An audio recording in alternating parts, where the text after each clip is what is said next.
All right. Yeah.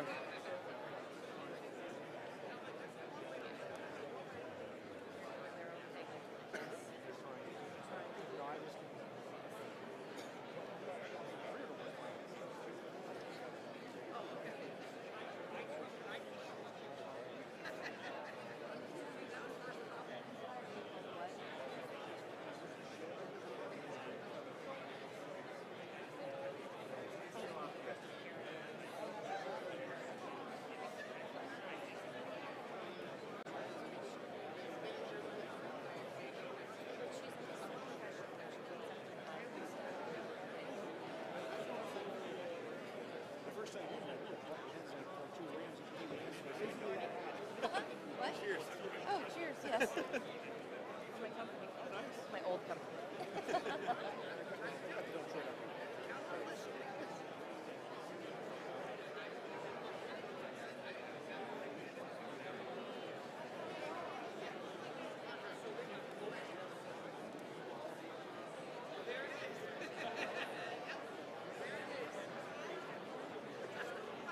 Can I fix your collar? Oh, yes. You're doing a great job.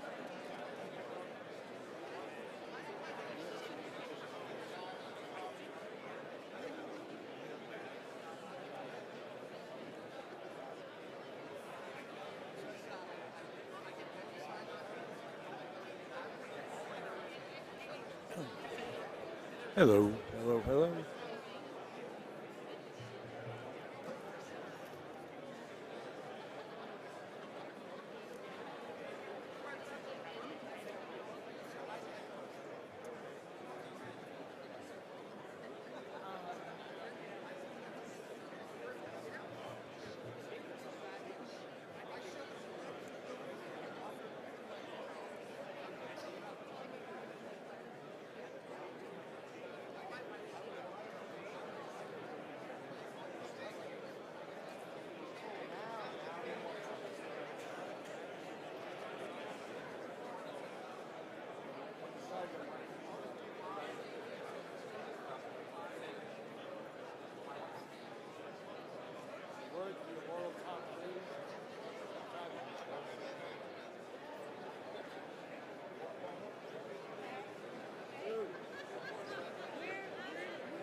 Yeah, I know.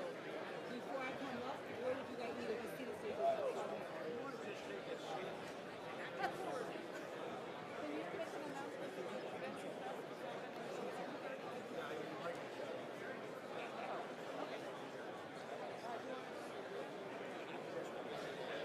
Matt, I got your text message. Slept in.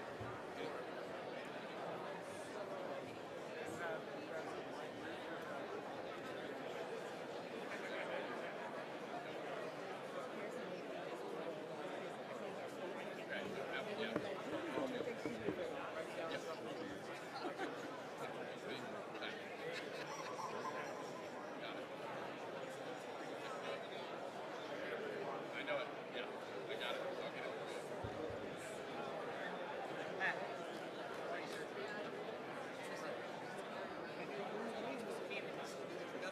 I'm not worried about it. I have it in you have a spot.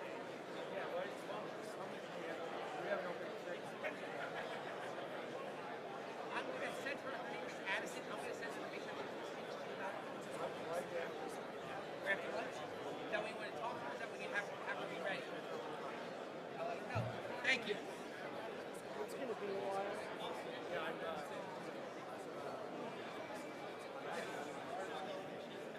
Well, obviously, you're going to see it. Process. So, you have to go through school just now.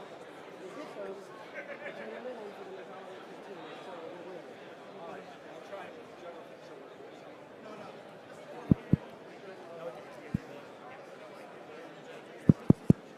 Good morning. Nope, nope. 1, 2, 1, 2. Good morning, everybody. Just wanted to make an announcement that Credentials Committee is open until 10:30.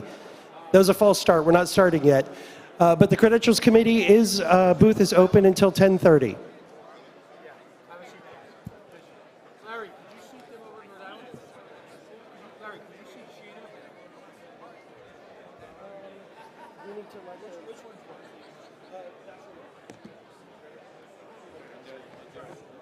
challenge this morning in Tesla.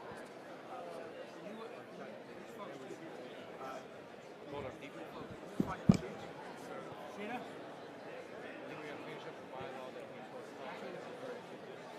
Sure. They'll sit you down. Chair, vice chair, but they're gonna have the vice. They're gonna have the chair debates. Yeah, the chair debates. Yeah. I'm not sure how excited that is. Even. I've not been to national. Oh, okay. Hello. I used to get to all the state conventions. They got too much drawn into the infight. I just stepped back. Folks, a couple of public service announcements.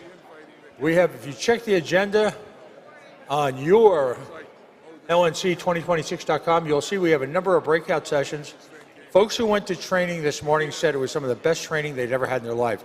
So we have a parallel training track opening up at noon. You can upgrade on the spot. So again, meet us over by the galleries. We've got a number of sessions. I want to talk about the Crypto Corner that we've got established. First time we're doing this. It's sponsored by the fine folks at Zano. They will be having a number of classes and lessons and feedback. They taught me, Maximum Boomer, how to use crypto. If they could do it, well, yikes. So please, again, while we're waiting for things to start, take a moment, visit our vendors, our booths. They're the ones that are making this convention happen. As your Secretary Evans just said, we're just going to need a little bit more time. We're adjusting for one of the candidates.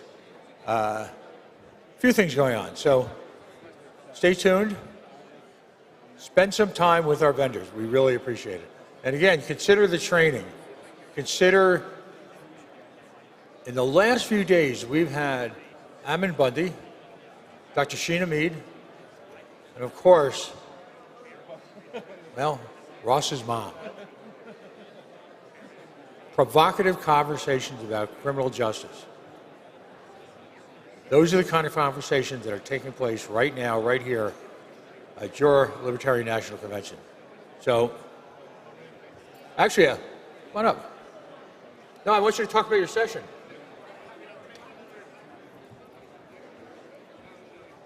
Listen, the person I'm about to introduce, I think we know her. In addition to being a lifelong libertarian, literally, activist of the highest nature, she's going to be conducting a breakout session as well. Avens O'Brien. I guess we're just killing time, guys. So there are some lovely lunch sessions going on today. We're going to have that international one, and then there's one you'll see in the program called Mycelial Networks, and that's going to be me and Larry from Decriminalized Nature. We're going to be talking about legalization efforts. We're going to be talking about the different ways that we're kind of approaching the legalization discussion and activism. And so it's going to be fun. It'll be the breakout session for lunch. So if you don't want to go see the Canadian and Russian and whoever else is going to be there, there's also us. We're going to talk about drugs. And hey, if you got one of the delegate packages and you got one of those lovely tote bags, you may have seen Zoom in your tote bag. I know some of you were on it last night because I got some really nice hugs. But yeah, if you haven't indulged yet and you have any questions, you can always approach me for a picture. But I would love to talk. I'm going to talk about my company and our products and our activism at lunch, and I look forward to seeing you there. Thank you, guys.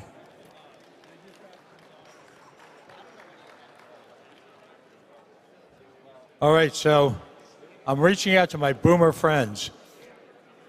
If you're a boomer and you're not crypto conversant, you're missing real opportunity. So the folks from Zano came over from Western Europe to spend time with us. Going to be closely working with libertarians around the world. So again, take a few minutes now. It's going to be a few minutes. And head over to the Crypto Corner. It's in the far corner of the building. And just ask them questions. It's a judgment-free environment. It's kind of like me going to the gym, okay? So take some opportunity. After the debates, both Lynn Ulbricht and Sheena Mead are going to take turns delivering speeches to all of you, keynote speeches. We've got a wide variety of keynote speeches today. So stay tuned for that as well.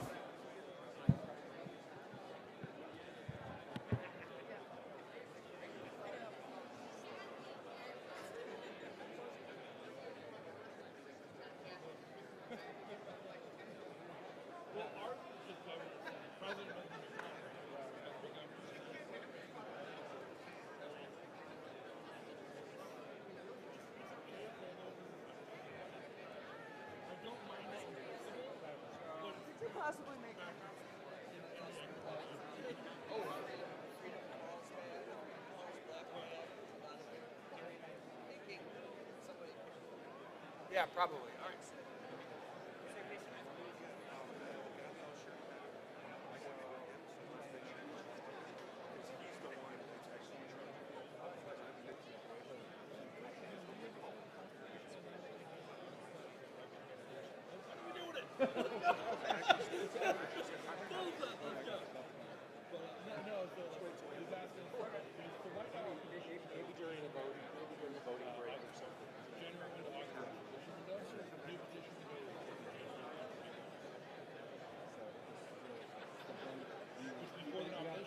Come on up. We don't have substitution. So I think it's unconstitutional.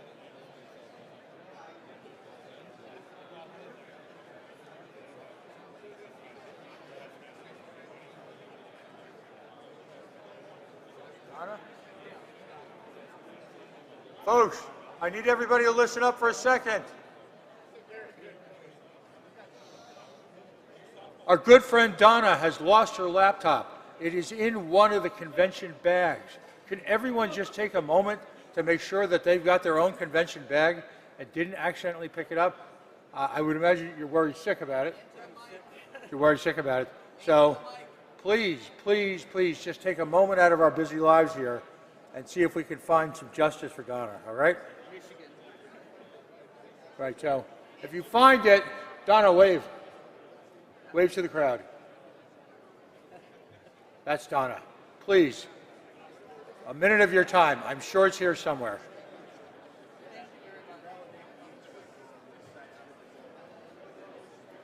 What's it?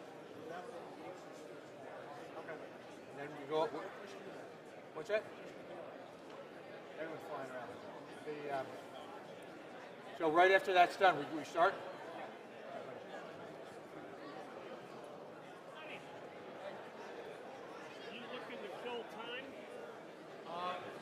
Probably about 5 minutes away. Okay. I was going to say at some point if you think I could get up and say money for governor. Absolutely. If we're close, don't worry about it. No problem. I'll figure out a way.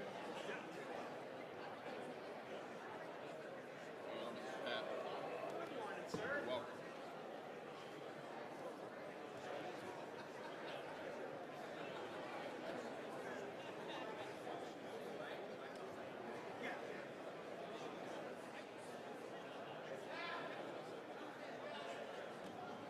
Excellent.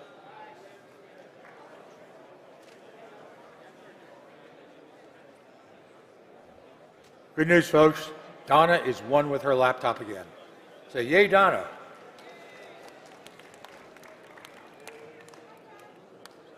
Hey, listen, this is important. I'm working on my shyness thing. So to come up here and learn to hold forth. Yeah. Big guy. That's what I'm going to call you forever.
All right, folks.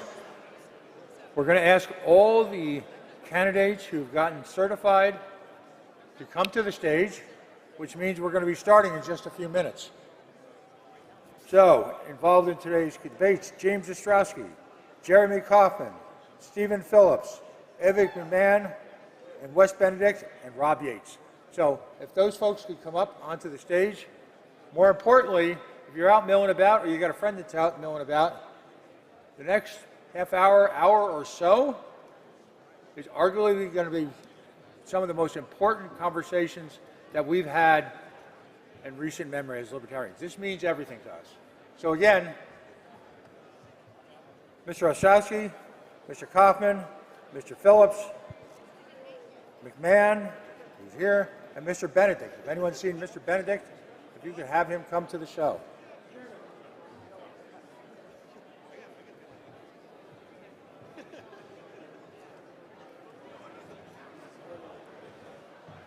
Please, all candidates for chairs who've had their signatures, Mr. Benedict is in the room.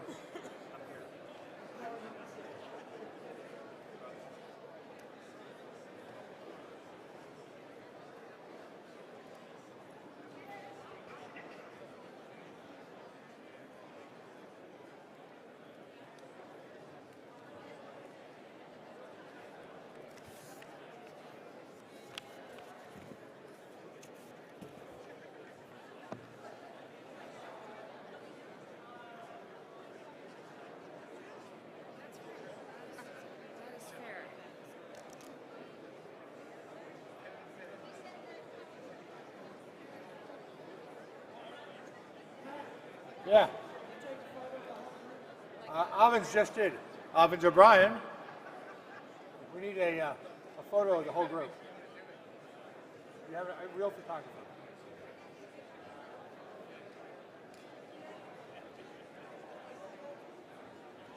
Again, folks, we will be starting momentarily.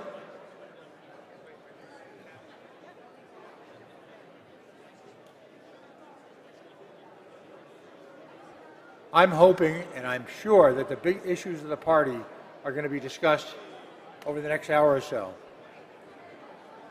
I'm asking folks to observe decorum. The gentleman who is our moderator deserves nothing less. There'll be ample opportunity for applause.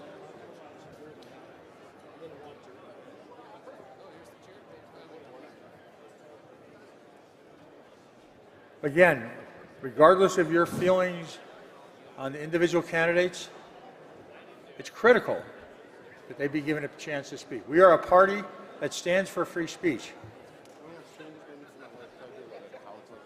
That is our moral center.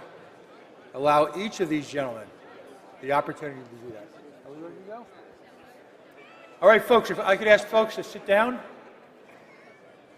grab your seats.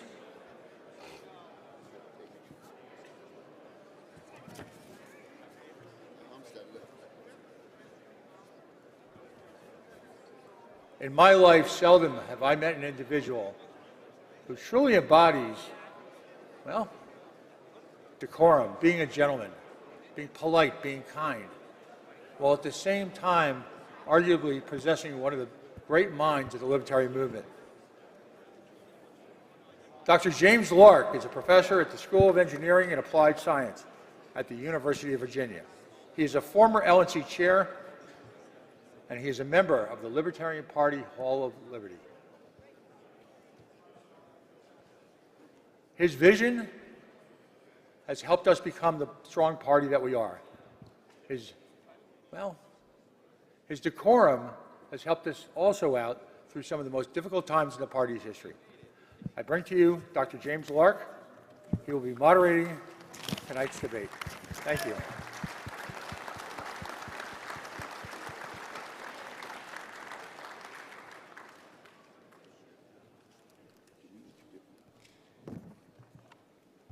Good morning, ladies and gentlemen. My name is Jim Lark. I'm a member of the Virginia delegation, and I have the honor of serving as the moderator for this chair's debate. I'd like to thank Mr. Ford for his very kind comments. I'm certainly not worthy of them, but I'll accept them all the same. The manner in which we will proceed, each of our candidates will give a 2-minute opening statement. Then I have been asked to ask questions. Each question will be asked of all 6 of the candidates, and they will have 1 minute to offer a response. And then finally, as we close, each of the candidates will have a 1-minute closing statement. And so I'll begin. I'll just take these in random. Mr. James Ostrowski. Please. Your opening statement, sir. I would assume that it would be nice if the microphones were turned on, yes. Does this work? Please. Oh, thanks, Mr. Chairman. Thanks for your service to the party for so many years. I think this is my 6th convention. I didn't go to 79, but my friend Roy Childs gave the keynote. And there was such an air of excitement and a winning vibe in the air. And we've had some disappointing results, and I think the reason I'm running is I want to get that 1979 vibe back. And I have a bunch of ideas to do it, new strategies, new marketing tactics, but that's really why I'm running. And the other reason, I guess, relates to another convention I attended as a young lawyer in New York, 1983.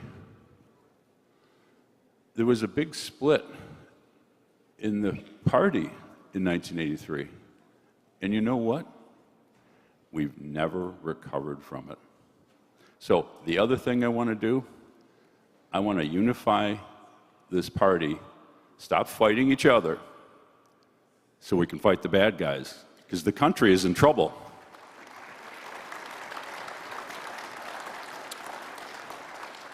And I'm not just talking the talk. I've done it. Everything I say I want to do, I've actually done. So how many people did you know who's a friend of Murray Rothbard's and a student, and worked for David Bose and worked for Ed Crane to try to end the war on drugs, and worked with Milton Friedman and William F. Buckley as well? So I want to bring the greatest idea, liberty, into the real world again, like we wanted to do in 1979. And that's why I'm running. And I hope you will consider my platform. It's in the newspaper in front of you.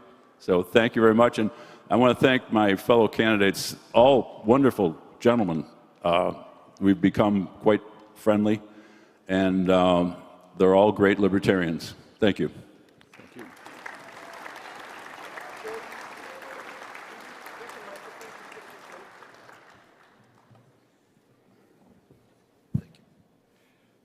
The next candidate, Jeremy Kaufman.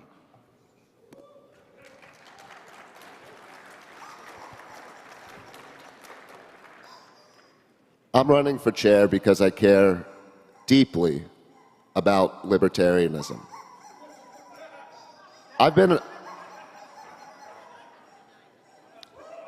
Can we act like grown-ups, please? I'm happy to have the audience make the case for me that the Libertarian Party is in the way of libertarianism succeeding. Why do you think people like Thomas Massey and Rand Paul don't want to call themselves libertarians? I'm happy to let the audience make the case for me that you guys, not all of you, some of you are very fine people, but you guys, a lot of you, are the problem. And I'm here to not let you be the problem anymore. Yes, sir, you are the problem. Man in the purple shirt who can't contain himself. You are the problem. Many of you are the problem. And I am the solution. Keep making the case. Libertarianism is a beautiful ideology. We believe in free markets. We believe in voluntary association. But we can't use the word because this party has increasingly been controlled by leftist freaks, degenerates, losers, and antisocial people who no one wants to work with. The Libertarian Party of New Hampshire is the most successful state party in the entire country. Kaufman, 2 minutes, please. We're the most successful state. I'm helped make it the most successful state, and you guys are nothing but bitter about it. Mr. Kaufman, 2 minutes. Thank you, sir. The next candidate, Stephen Phillips. All y'all suck. This is the worst room I've ever been in. I agree with a lot Jeremy Kaufman said, but there's a lot of things I don't agree with him on. Our biggest problem is the faces you see in this room. You take it too serious, but then you don't take it serious at all. The biggest thing we've done so far was many people in this room supported Thomas Massey in his race. And that was the most important race of this country's. No, I'm not Republican.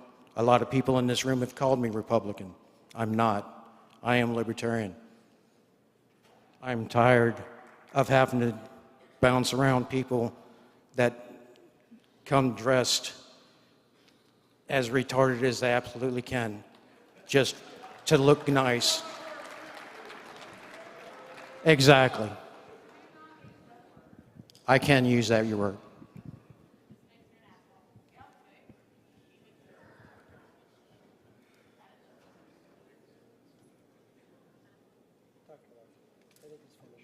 You have finished, Mr. Phillips? Thank you. The next candidate, Evan McMahon. Good morning. My name's Evan McMahon. I'm the chairman of the Libertarian Party of Indiana. And I don't think the people in this room are the problem with the party. I think you're all heroes.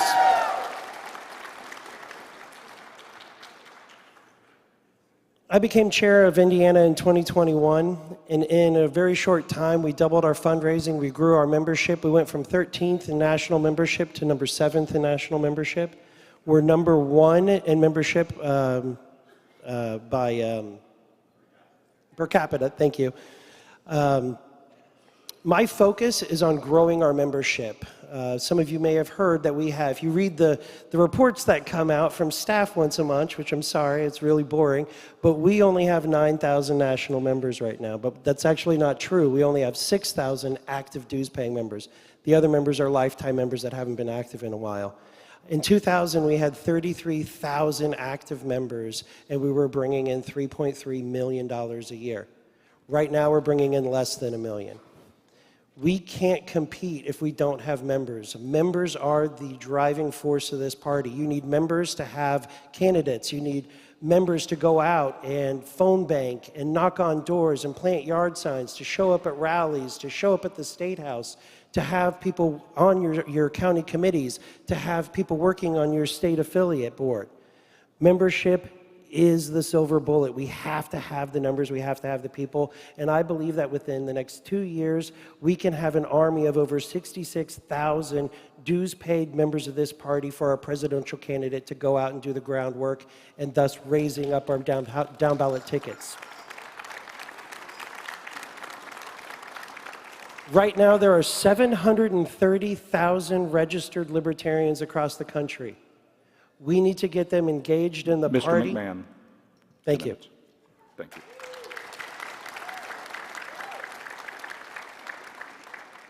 The next candidate is Wes Benedict. Good morning. Thank you for coming to Grand Rapids, Michigan, to the Libertarian National Convention. I'm Wes Benedict from Austin, Texas. I worked for 8 years as the National Executive Director of the Libertarian Party. That was my full-time job in Washington, D.C., and then in Alexandria, Virginia. When I left in 2018, we had 14 members on staff. Since then, the number has dwindled down to more like 6, and some of them are part-time. Before working as the national executive director, I spent 4 years as the full-time paid executive director of the Libertarian Party of Texas. In 2006, we recruited 168 candidates on the ballot, and those candidates got over 7 million votes when you add them all up. It was more votes than all of the libertarians in the rest of the country combined. In 2008, we recruited 173 candidates. It was another record.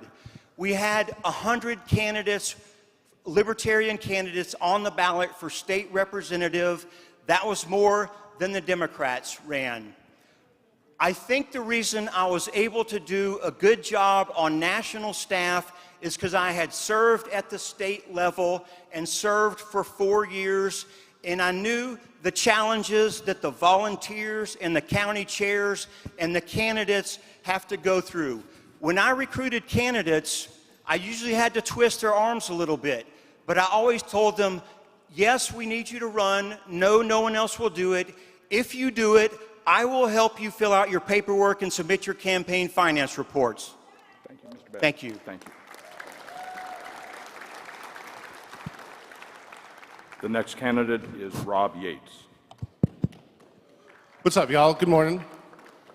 Thank you all for being here at the convention. Thank you for everything you do in this fight for liberty. My name is Rob Yates, out of the state of North Carolina. I met a delegate from Michigan, where we are this morning, Rick Thielen. Rick has a farm that has been in his family for nearly 100 years, 150 acres, and right now he is facing eminent domain for a data center. They want to put a bunch of big power lines and split his farm. He's telling me he's got 8 kids. He wants his kids to put houses on this farm, grow up there. I'm like, that's beautiful. That's the American dream we were sold. And the crushing weight of the omnipotent state is truly destroying that. And I highlight Rick because I would encourage all of you to talk to him and ask how you can help. He's here. But we hear stories like this all the time. We're fighting for liberty, and we're watching the state just advance further and further. You know, we talk about political alliances, we end up with the worst fucking president in history. We have flock cameras, surveillance state, ICE murdering people in the streets. I'm actually surprised they let you out of the state, so. Remember that. So we have, in North Carolina, there was infighting too, like it happens. We're passionate. What are you going to do? So we worked together. We put aside the differences and we focused on successes. North Carolina, second state in the United States with 50,000 registered libertarians. Behind California, they have 48 million people to our 10 million. 2 cycles ago, we had 25% of all third-party state-level candidates running. We were setting records for votes. It can be done. It can be done. We just need to come together and do it, and we need a structure. People want to work for it, but people don't know what to do. So I put together a plan. How do we create an infrastructure? 2 minutes, Mr. Yates. Thank you all for your time. Thank you.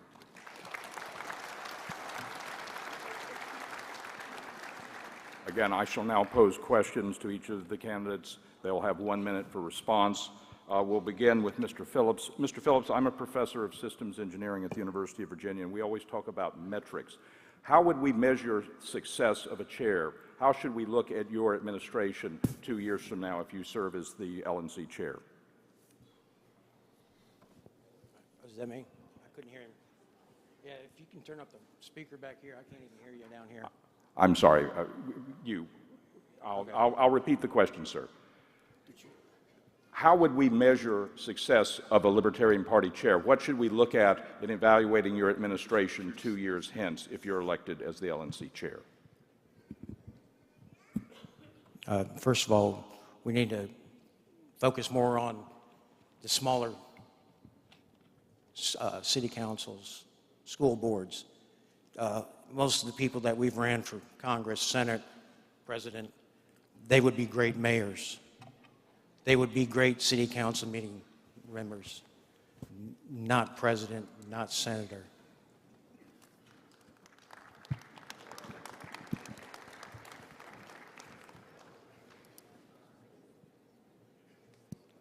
Okay, thank you. Mr. McMahon.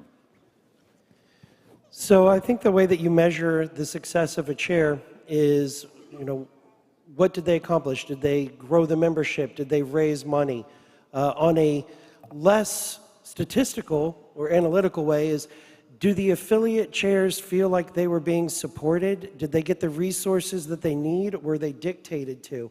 And then as the members, do you hold your head up high, and are you going around, are you a proud libertarian, or are you embarrassed? That's one of the metrics. Are you going to be proud that you're a member of this party? Or are you going to be disappointed?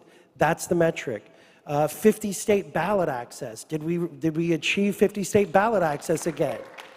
I think those are the ways that you measure the success of a chair. Did the chair provide the resources and support that the affiliates need to get candidates on the ballot, to win local races, to raise their profiles in districts and regions? Those are the metrics. Thank you. Mr. Ostrowski. Thank you, Professor, and really a great question. I'll tell you what it's not. It's not membership, although that's important. It's not fundraising, although that's important. It's not candidates, although that's important. And it's not votes, although that's important. The metric for this party is, have we increased American liberty?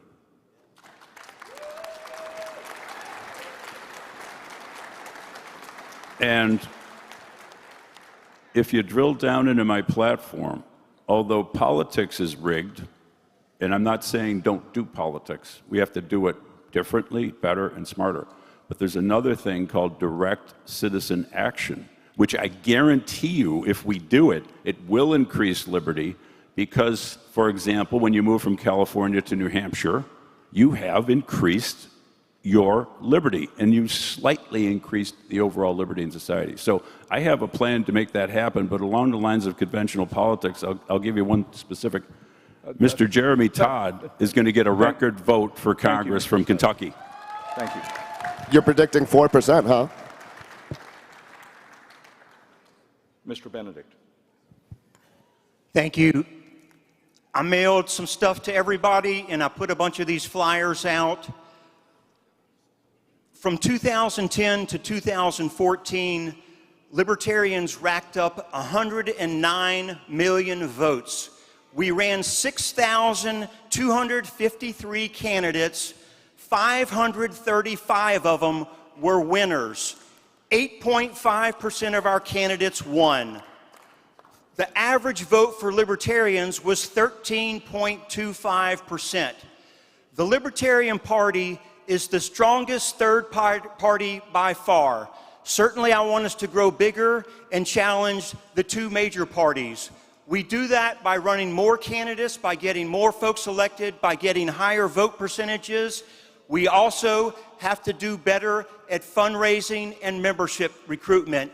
And I have done a lot of fundraising and a lot of membership recruitment successfully for 20 years. Thank you. Thank you.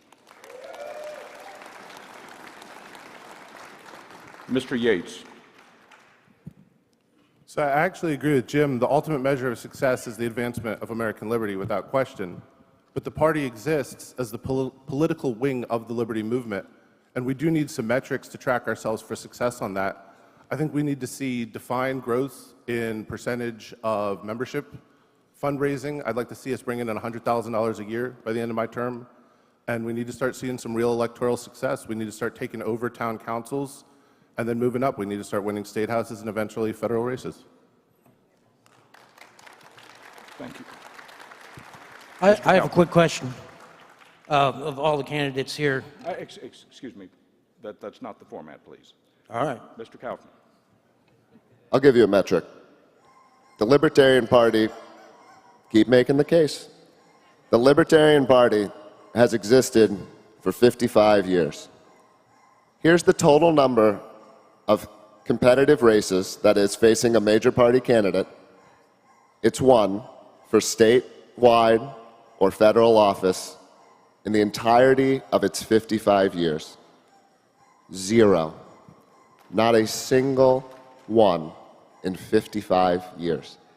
Now, I've been a very successful entrepreneur. I like metrics. One of the first things I do is keep making the case, you fat, ugly faggot.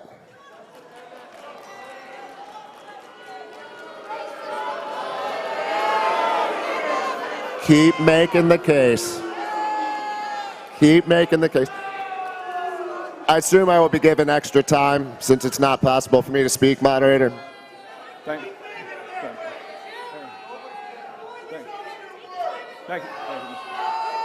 Thank you, Mr. Kaufman.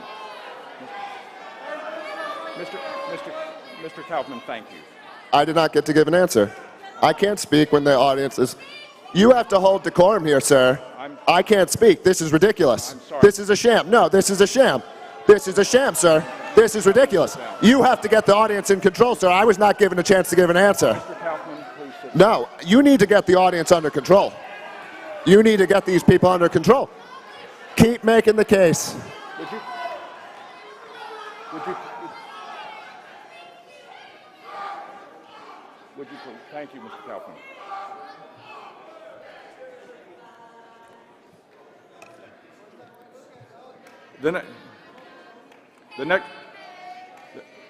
Thank you. Very nicely done. Thank you. The next question. I've been involved in outreach on college campuses for 40 years now. One of the things I've noticed is we don't seem to be getting much penetration with respect to young people, particularly college students. What do you believe the Libertarian Party should do to try to increase that degree of penetration? Mr. Yates. Yes, so I think the youth movement is absolutely critical. I published a plan, my 6 Pillars of Liberty plan. I know there are mixed feelings on Charlie Kirk and TPUSA as people, but the model that they came up with is brilliant, and I would like to see us recreate something like that. Thank you. Mr. Kaufman. What's the question? We're still on metrics? I get another chance? The question, sir, was what do you believe the Libertarian Party should do to increase penetration of libertarian ideas with young people? Talk like LPNH. We're the most successful state affiliate. Sir, you have to control the audience. This is your job, sir. If you can't do it, we're going to need another moderator. I can't speak over these people yelling. There are people here who need to be physically removed from the building. Where's security? I'm happy to remove him. Can I remove him? Ladies and gentlemen, please. Please. You guys, Mr. Kaufman is you guys can't control yourselves. You don't even believe in the ideas of libertarianism.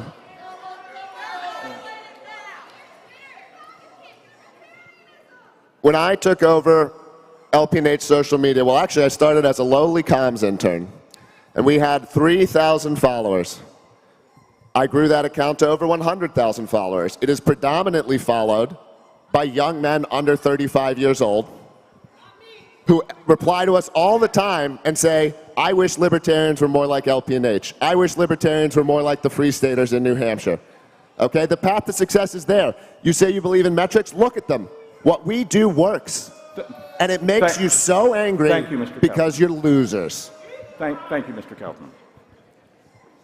Mr. McMahon. Wow. Okay. So the things that we need to do to reach out to younger voters is we need to find influencers, clipping services. We need to engage with podcasters. But we need to make sure that it's people that are actually espousing actual libertarianism and our actual ideas. We need to make sure that young people of across the spectrum feel that this is a place for them to be where individual liberty shines, and not listen to the old men who don't know how to engage with young people today. We need to bring in young people who understand the marketing, the connection, and the tools. You don't want me picking who the influencer is going to be or who's going to be on our TikTok stream. You want me as the chair to make sure that they have the resources and the funds and the tools that they need to be able to go out and do it. That's the job of the chair. Mr. Ostrowski. What's the number one issue in the country right now? What's the number one issue by far among young people right now? Affordability. Where is the Libertarian Party on affordability? Young people can't afford to buy a house. They can't afford to have kids. They can't afford to get married. That will be a priority issue. I'm writing a book on affordability. Government doesn't take 30% or 40%. The government takes 80% of every freaking dollar you make. And we're gonna lead with that issue, and we're gonna have an app ranking every county in the country so these young people can at least move to a slightly less expensive state. So yes, I'm gonna be all over that issue. Mr. Phillips. First, I want to start off by thanking Evan for endorsing my campaign like that. I've got one of the best podcasts in the world. I don't know if you've seen it yet, but it's pretty good. These gentlemen down the row here, they're nice guys. They are. Don't know a whole lot about them, but they have no idea what young people want. If you look at Thomas Massey's campaign, everyone from 55 on down loved him. Absolutely loved him. We need to look at what he did for this country and model that. Thank you. Thank you. Mr. Benedict. Thank you. The question was, what are you going to do to help reach out to young people? So, in the late 1900s, I was at the University of Michigan working on an MBA and a Master's of Engineering in Manufacturing. And at the beginning of that school year, I was walking across the University of Michigan quad, and I ran into a gentleman, James Hudler. He's sitting right back there. He said, "Do you want to take the world's smallest political quiz?" And I was like, "Not really, but okay, I'll do it real fast." He said it'll only take a minute. I took the quiz, I took the survey.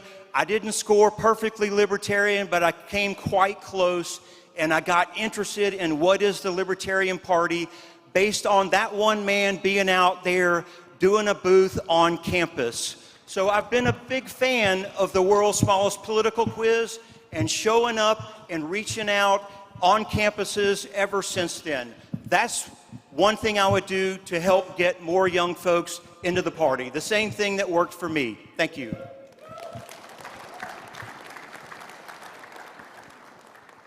The next question is, what will the LNC National Office do to serve as a force multiplier for the state parties? What would you do that we're not already doing? And I'll begin, Mr. Benedict. What would I do to help state affiliates? So, I was an executive director of the Texas Libertarians for 4 years and the national executive director as well. And we did our best to help folks. But there was one guy that complained all the time. He was from Minnesota, and he said, "Y'all aren't doing enough to help state affiliates." And he would complain and nag and say the national party's not good enough and what have you. And so what I finally did was I hired that guy. I said, "You know what? You want the national party to do a lot more to help state affiliates." I hired him and I said, "Now it's your job. So no more complaining. You get the work done." He went on to create a database that was free for all the state affiliates to use. A lot of them had complained that they had problems with databases and websites. He set up this Civi CRM. It was optional to use. A lot of states used it, and he also helped them set up websites. So I've done a lot to help state affiliates. I know how hard some of the basics, like just keeping track of your members and keeping your website up to date is, and I'll help you with that. Thank you. Mr. Yates. So our data should be one of our biggest assets, and it's often one of our biggest liabilities, especially for candidates. I actually agree with exactly with what Wes is saying. We need a self-hosted CRM content management system that plays nice with other CRMs that people from the state affiliates can feed into and out of and get updated information. We need an off-the-shelf candidate packet that's customizable and easy that candidates can go and grab so they don't have to figure out all the stuff that it takes to run when they first want to start running. We need better communication channels, official channels. If you want to run for office, connect you with someone who ran for the same office in another state, treasurers, comms people, campaign managers. And we need to make sure that the resources are being allocated to state affiliates that are doing good things. Mr. Phillips. Can you ask a question again? Yes, sir.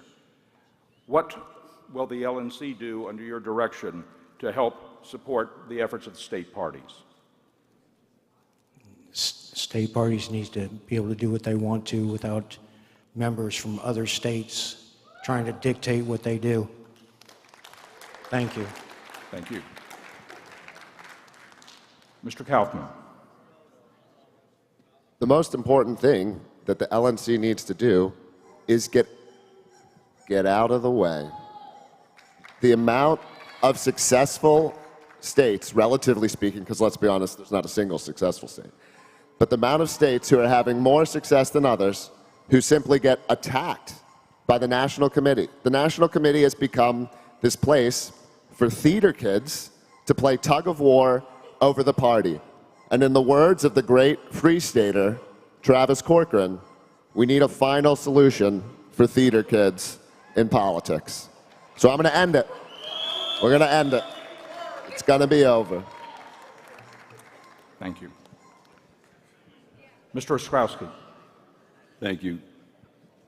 Liberty is the greatest political idea in the history of the human race, but our strategy is not working.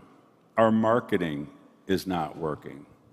And those are the things that I will address. We have a completely new strategy proposed of direct citizen action, including voting with your feet, massive withdrawal from the schools. I'm not a marketing expert. I will appoint a team of marketing to study that. We have so much talent in this party that's not being utilized, the creative people. We need a new logo. What's our logo? A chicken on a stick? You wonder why we're not winning? And we need a rural strategy, which I have already rolled out, and which will help Mr. Jeremy Todd get one of the highest vote totals for Congress from Kentucky in the Massey district and get a little Chicago-style payback for the Libertarians.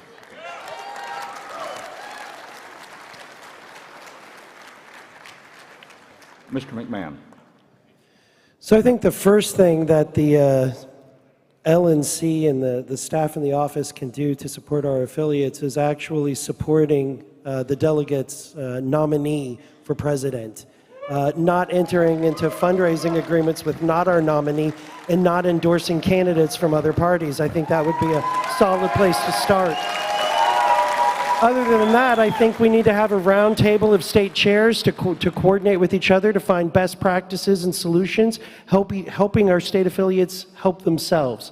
I want to have regional trainings brought back that are fully funded by the national party, that are chosen and selected on the topics that the regions want to hear. It's all about us helping the affiliates, not dictating things down. I don't care what CRM you use. We use Civi CRM in Indiana. It's been very successful. Thank you.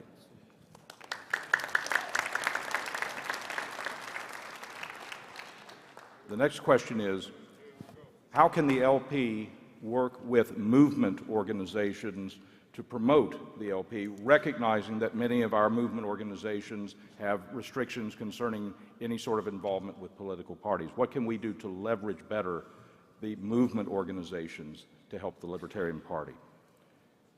Mr. Kaufman. Movement organizations, you mean like PACs, 501c4s? I'm sorry, movement organizations such as Cato, Reason, PACs, all sorts of organizations. Oh, well, I wouldn't work with those guys at all. Those guys are freaks. Reason and Cato?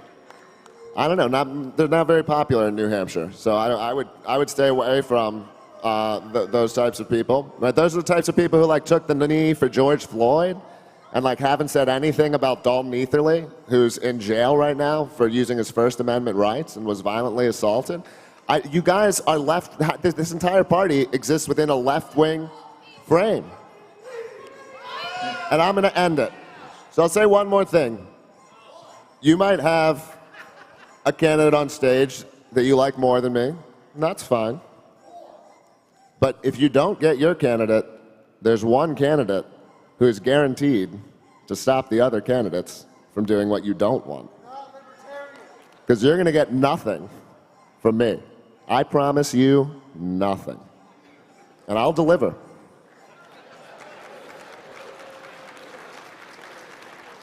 Mr. Ostrowski. You know, the Libertarian movement spends like $400 or $500 million a year. And what are we getting for all that? I want to challenge these think tanks, some of which I've been, several of which I've been affiliated with and currently. But are we really getting our money's worth out of that $500 million? Where's the strategy conference? Where's the marketing conference? I want to have an international libertarian strategy conference this year. I don't think we've ever had one in the history of the movement. And I'm talking about a dedicated strategy session. So I want to challenge these people. And I also want to work with 2A. It would help to have a chair who's a 2A attorney and author working with trying to take a leadership role in this right to bear arms, our most important right. It's our most important issue. So I will reach out to those gun groups successfully, I believe.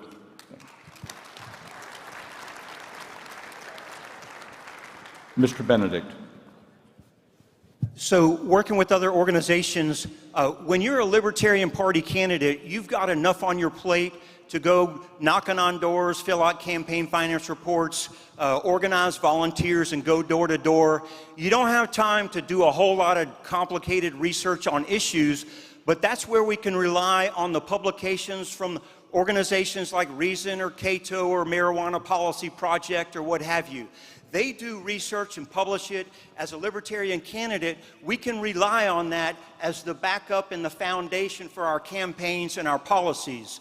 Now, my day job, I'm vice president of an advocacy group in Texas, and I'm a registered lobbyist. I've met with all 181 legislative offices in Texas multiple times in the past year and a half.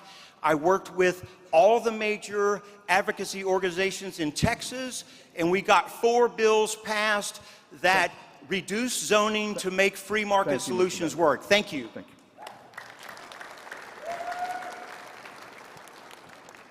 Mr. Phillips. There's 2 organizations that I know that actually do on-the-ground work, and it's You Are the Power and Defend the Guard. All the other ones, they just talk and don't do anything. We need to get away from all the do-nothings, ignore them, and advocate the ones that actually do on-the-ground work. Mr. McMahon. So I think we need to partner with organizations like Cato, Reason, Fee, Ed Choice to take the literature and resources that they already have. This is my turn, thank you. To use the resources, information they've put out. Our candidates in county parties in Indiana have copies of iPencil and Economics in One Lesson that they can distribute. Like Mr. Benedict said, get familiar with that information. But one of the other things that we need to do is not just be within the movement. We need to be working with single issue coalitions that we can work with. I can disagree with you about everything else, but if we can agree on this one issue, let's tackle that together. That's how we fight back. Mr. Yates. Like 6 years ago, there was a homeless veteran, Joshua Rohrer, who was tased and arrested by police, and his service dog killed as a result. And You Are the Power came and got involved, and the LPNC was there hand in hand. We didn't need to put our logo on it. We just showed up together. It's been a 5-year fight. We finally got the body camera footage released. Qualified immunity was denied, and the case is going to federal court, which is amazing. Thank you. Yeah, that one's worth an applause.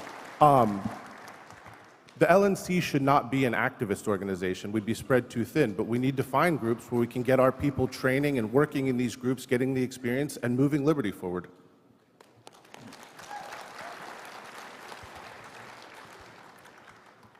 What do you see as the biggest issue where the Libertarian Party can get real wins over the next 2 years under the Libertarian National Committee's leadership with respect to marketing and outreach?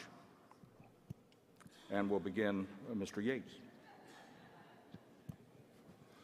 So my background is in marketing, 25 years, and I put a whole plan together on this, and I got a whole lot of tiers to it.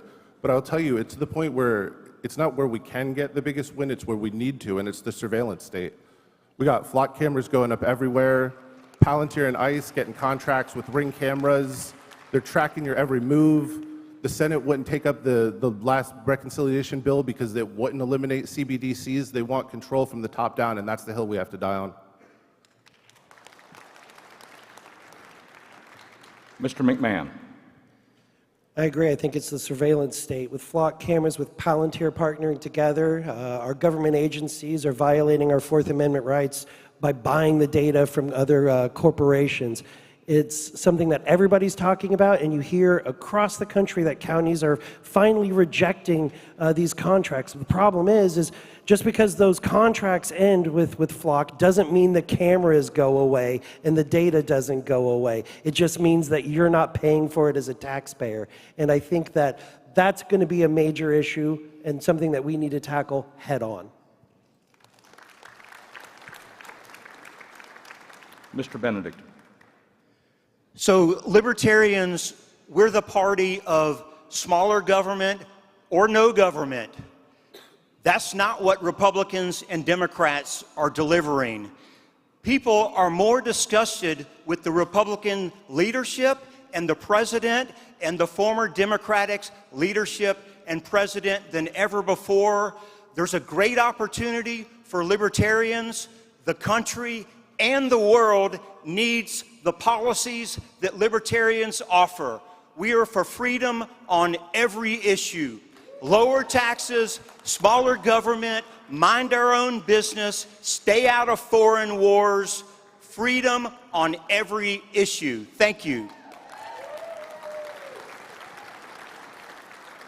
Mr. Phillips. I'm glad you brought that up, Wes, because I think our policies are our main doublehead, because you mentioned the one that everyone loves, but it's the policies, the abortion policy we'd have, the gay rights policies we'd have. Those are the ones that hold us back. Those are the ones I have to constantly defend. Yeah, shut the fuck up. Nobody fucking cares what you have to say.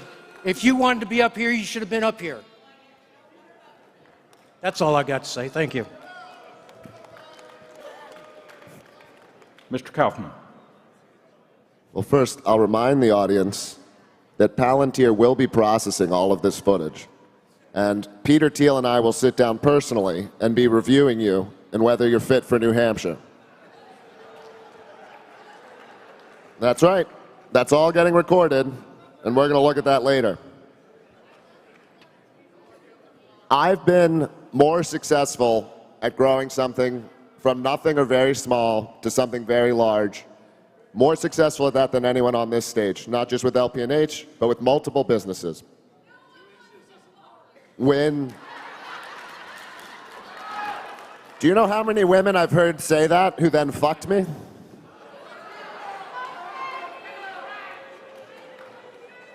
The point is, when you start, sir, you got to control the audience.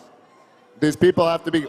Why are we not engaging in the libertarian practice of physical removal of the unfit and those who can't control themselves? Anyway, the path from small to big is not doing what the big people say. You don't exist in the mainstream, in the progressive stream. You say the true things that other people won't say, and that's how you get started from something small to something big. Thank you. Mr. Ostrowski. I actually have 3 issues: affordability, affordability, and affordability. Young people cannot afford to get married, have kids, or buy homes. Without children, there's no future. Do the math. That's the issue. Government takes 80%. I wish the think tanks had come up with that stat, but they didn't, so I had to do it myself. And we're going to test market government takes 80%, vote Libertarian, for Jeremy Todd's election for Congress in Kentucky. Thank you. Thank you. We shall now have closing statements from each of the candidates, and we'll simply go down the line, starting with Mr. Phillips. I had one question for the other candidates first. How much did you spend on this campaign? This is a volunteer position, and people are spending a lot of money to get a chair position, to get paid nothing. That's all I have to say on that part. I do have to say that our policy is, again, our worst problem. If it's controversial to one side or controversial to the other side, it should not be in our policies. The only thing that should be in our policy is freedom of speech, freedom of association. Thank you. Mr. McMahon. My name's Evan McMahon. I hope I can earn your vote for chair. If you want to come up and talk to me, please feel free to. I want you to be proud. I want us to have great slates of candidates. I want us to have all of the things. I want us to change the policies so that the next generation is freer. But that starts at membership. That starts by having an LNC that functions well and isn't embarrassing or alienating us from other people. So let's be proud libertarians again. Thank you. Mr. Kaufman. Well, first I'll remind you that a positive vote for me for chair, or vote for me for chair, will be a positive mark on your record in terms of whether you're fit to live in New Hampshire. Again, all this is being recorded. You're making the case.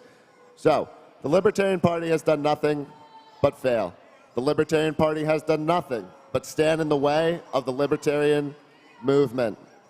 We know what works to achieve liberty. We do it in New Hampshire all the time. We win every day. I wake up every day with a spring in my step because I'm winning in New Hampshire. Okay? And the part of the reason you guys have become so bitter and so angry is because you've been losing your entire lives, and it's wrecked your souls. So vote for me if you recognize the problem. Put me at second if you don't want someone else in charge, because I promise to do nothing, and I will deliver. Mr. Strauss. Thank you. Thank you, Mr. Chairman. Thank you, ladies and gentlemen, for hearing us out. In this campaign, and really today on the stage, I've presented a positive vision for how to make the Libertarian Party a player in American life, not just American politics, in American life. We need a new strategy of direct citizen action. We need new marketing. We need an international strategy conference. We need a new logo, for Pete's sake. So I have a positive vision for how to win. I have beaten the Republican Party in the real world on their own battlefields. I have beaten the Democratic Party in the real world on their own battlefield. I know how to do it. So my final message is I'm going to paraphrase the Bible. Where there is no vision, the party perishes. Mr. Benedict. Thank you all for coming here today. If this is your first convention, I hope you're having a good time and find it entertaining. I worked 8 years as a national executive director. I served under 4 different national chairmen, and so I understand what the job is. I like to think that because I was a fairly good executive director, the job of the chairman wasn't too hard. Now, they might disagree with me occasionally when I say that. I'm running because I want the party to do well. We need a successful Libertarian Party. When I was there and when I left in 2018, we had 14 members on staff. We routinely raised well over $1 million. One time we raised over $2 million. We had a store that shipped over 1 million items for our 2016 candidate for president and had over $300,000 in revenue at that store because I insisted we price things cheaply. Thank you. Mr. Yates. So thank you all again for being here. Rob Yates. Hope I've earned your vote. I know that most people have probably made up their minds or have some leanings, but the fact is, no matter who you elect to chair or to the next LNC, we're not going to change the world. That's up to you and everyone out there in the Liberty Movement, but what we can do is give you the infrastructure, the tools, and the resources to go out and be successful doing it. I've done it professionally, I've done it politically, and now I'm trying to help you all do it. Come talk to me. Thank you for being here. Thank you, candidates. Ladies and gentlemen, please join me in applauding these gentlemen. The position of chair is a difficult one. They deserve great credit for stepping up to the plate to seek the position.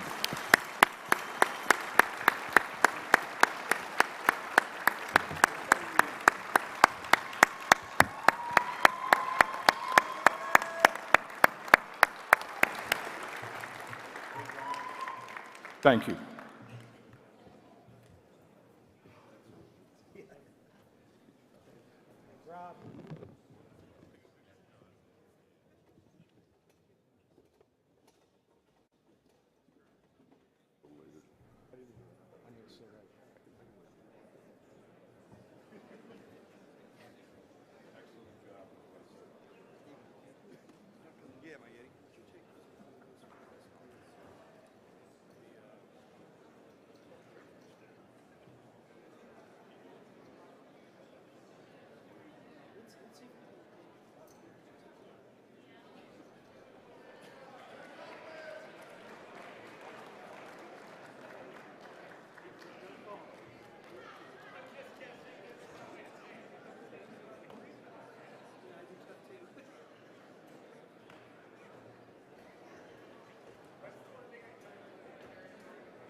Jeremy Todd for Kentucky. Could you please report to the podium?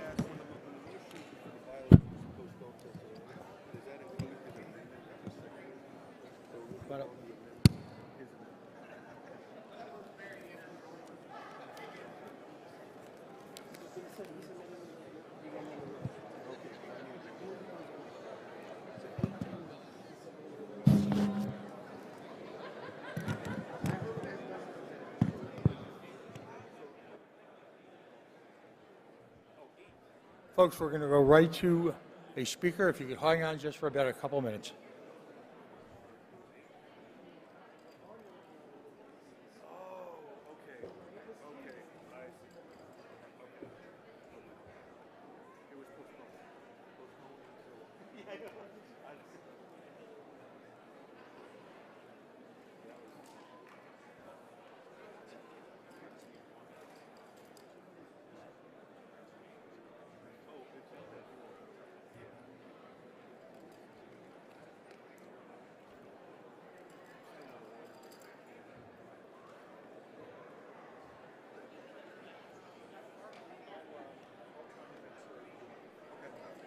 We got a breakout, or we got a speaker? Hey guys, how long do we have before we're going to come to order? We have a speaker, we have the speaker, and how much? Okay, so I have time to like relax a little bit and set up. I'm not like, I don't have to come out in 5 minutes. Okay, good, because I was like, we're going to be late. So it's 10:49, so we'll probably start business again about midnight.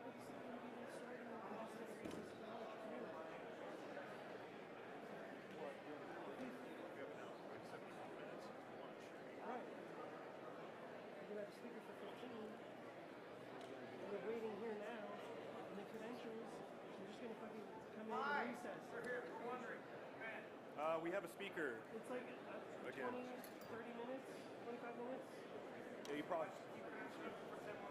I would say 15, maybe 20. 15. Do 15 more minutes.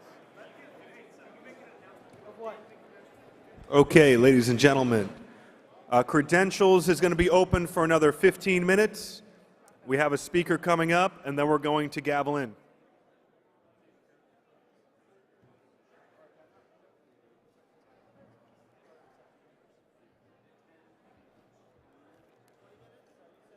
About. Folks, if I could have your attention, please.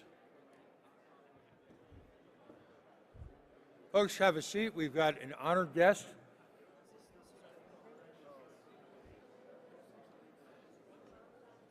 We're just going to ask for your attention here. If criminal justice reform is part of your libertarian life, I have a table right there. I got your attention, huh? No, he did. He's much better at it. So, folks, as I said, if criminal justice reform, real reform, imagine a world where an individual sees a problem, sees a fundamental flaw, a broken criminal justice system, or as we like to say in Rhode Island, in the halls of justice, justice is usually found in the halls. Imagine then someone who's actually taken that mission personally and has enacted significant legislation in 14 states in just a handful of years. This is important. And true to our tradition of having our special guests introduced by folks who are either established officers, office holders, or folks running for office, I'd like to introduce Jeremy Todd. He's running for Kentucky's 4th Congressional District. Please give our candidates a round of applause. The most patriotic thing you can do in America, I believe, short of defending our nation, is actually running for office. Jeremy?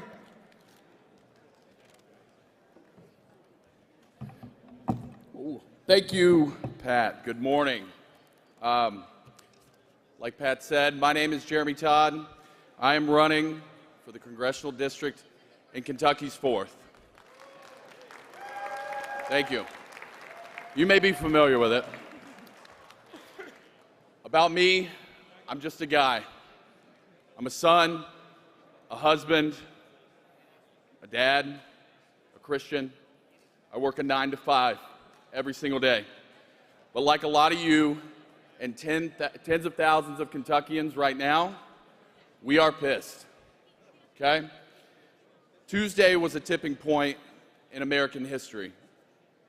In the words of Thomas Massey, I rise today to ensure that our republic does not die by unanimous consent in an empty chamber. There will be a recorded vote. I need your help. On my website, www.jeremy-todd.com, you can help contribute. Help me. We still need some signatures to get on the ballot. People are back in Kentucky working hard doing that.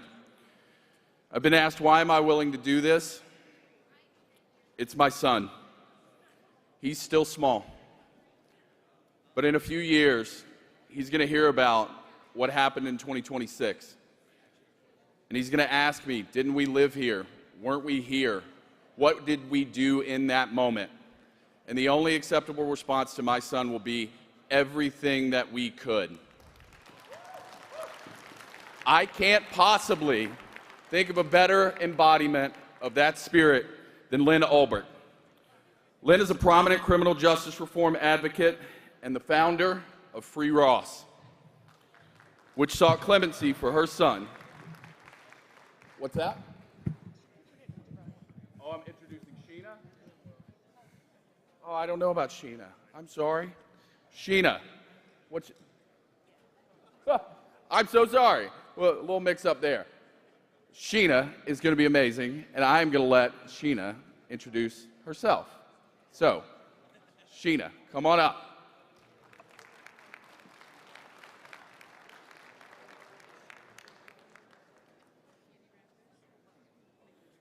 I want you to think about all the second chances that you've received. I know for me, it enabled me to be able to turn my pain into purpose. It enabled me to be able to walk into a room and feel seen, not as damaged goods, but as untapped potential. That is the power of a second chance. That is the power of a clean slate.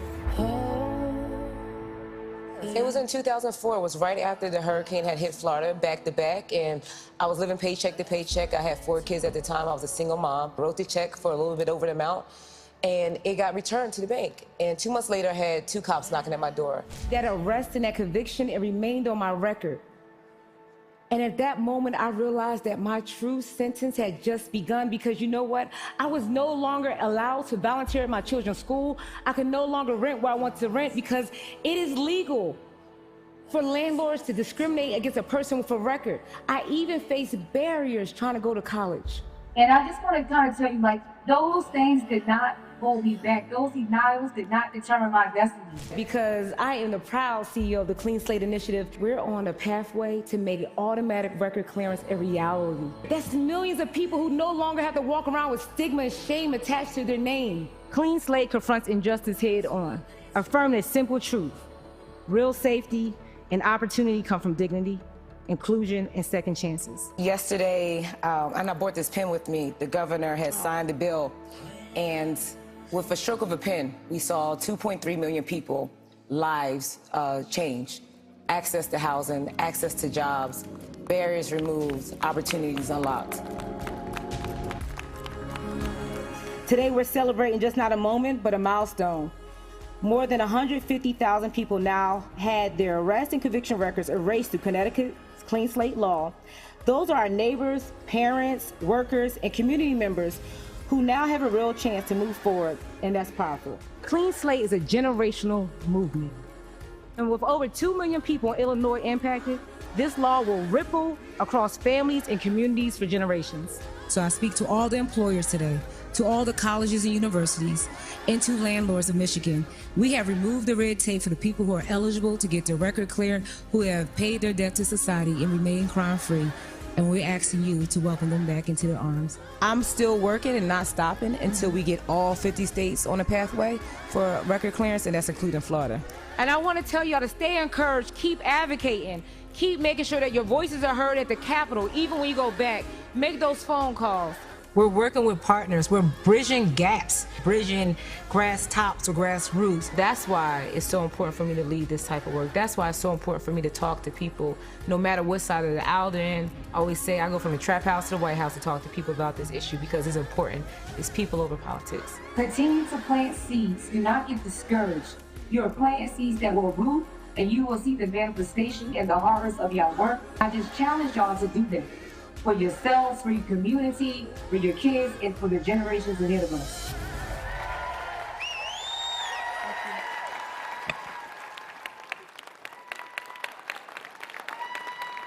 Hello.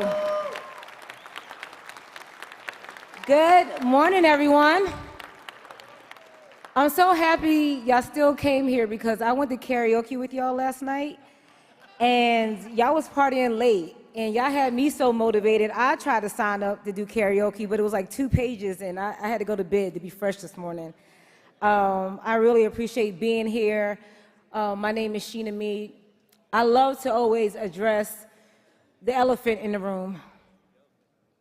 I look out in this beautiful crowd. I look at myself. Yes, I am the only person here with a mohawk. So we could get that out the way. Keep it going. So, I have one thing I do want to start this out with being a really important question as I give my talk. One of the most important questions in a free society: are people ever truly allowed to move forward after they pay their debt to society? Or has punishment become permanent in the United States? I'm the proud CEO of the Clean Slate Initiative. We're national organization, and I reside in the great state of Florida. Shout out to my Florida delegation over there. The Sunshine State. People like to joke, I don't know if I should do this joke since we're streaming, but you come to Florida on vacation, you may leave on probation. But we're working on a clean slate, so just don't have too much fun if you come to Florida. At CSI, we work to remove barriers that continue to, for folks, remove barriers that people have long after they complete their sentence. Now, in this country, our country, supposedly the land of the free, there are 70 to 100 million people who have an arrest or conviction on their record. I'm gonna let that number sit with you. I'm gonna actually let that number get a little bit more personal with you. That's 1 in 3 Americans. So I want you to pause, don't look at me, look at your neighbor, and look around the room. 1 in 3. I'm not gonna ask anybody to tell their story or admit to anything today, but the numbers don't lie. And many people who have completed their sentence remain crime-free for years, but yet old records keep them out of opportunities. Because 94% of employers, 90% of landlords, and 72% of colleges and universities use background checks to screen out applicants. Now, this is the thing that kind of keeps me up at night. I told you there's 70 to 100 million people who have a record. 30 million people today are eligible to get their record cleared. Because in America, across the United States, just about every state has laws on the books that says once you remain crime-free for certain offenses, you are eligible to petition to get your record cleared. This is the kicker. Less than 10% of people out there, 30 million, actually do it. You may ask why. One, I heard somebody say money. I like this crowd. You talk back, you know. I grew up in black church, so I like a talk back crowd. I got you, girl. I got you. Yes, money is bureaucratic. There's a lot of red tape. People have to take off time from work. You have to file a lot of paperwork. And if your crime was being poor, you probably will never get your record cleared. And that's not right. But I did not come all the way to Grand Rapids to give y'all bad news. I got some good news. Oh, let me go back before we start a number. Someone said, wow, this is going to be a wow moment. Hold on. So far, clean slate in the last 6 years, we've been able to pass to date automatic record clearance, removing the burden from the person who made the mistake back to the government who traps them in that mistake. We've been able to pass clean slate in 13 states and D.C., with Missouri on the way that's on the desk of the governor, will be the 14th state. Where's Missouri at out here? Where's the Missouri delegation? It's on, listen, it's on his desk. Please make sure that he signs it. But right now, we've created a pathway for over 18 million people to get full or partial record sealing across the country.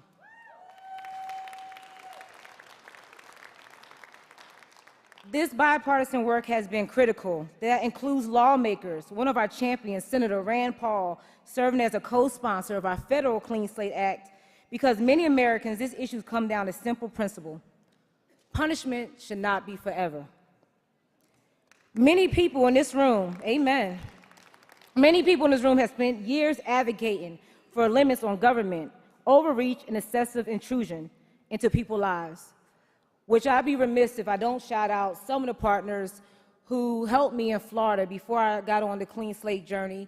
In 2018 in Florida, my husband and I passed a constitutional amendment, the People's Constitution, that restored voting rights to 1.4 million people with felony convictions that was barred out of voting.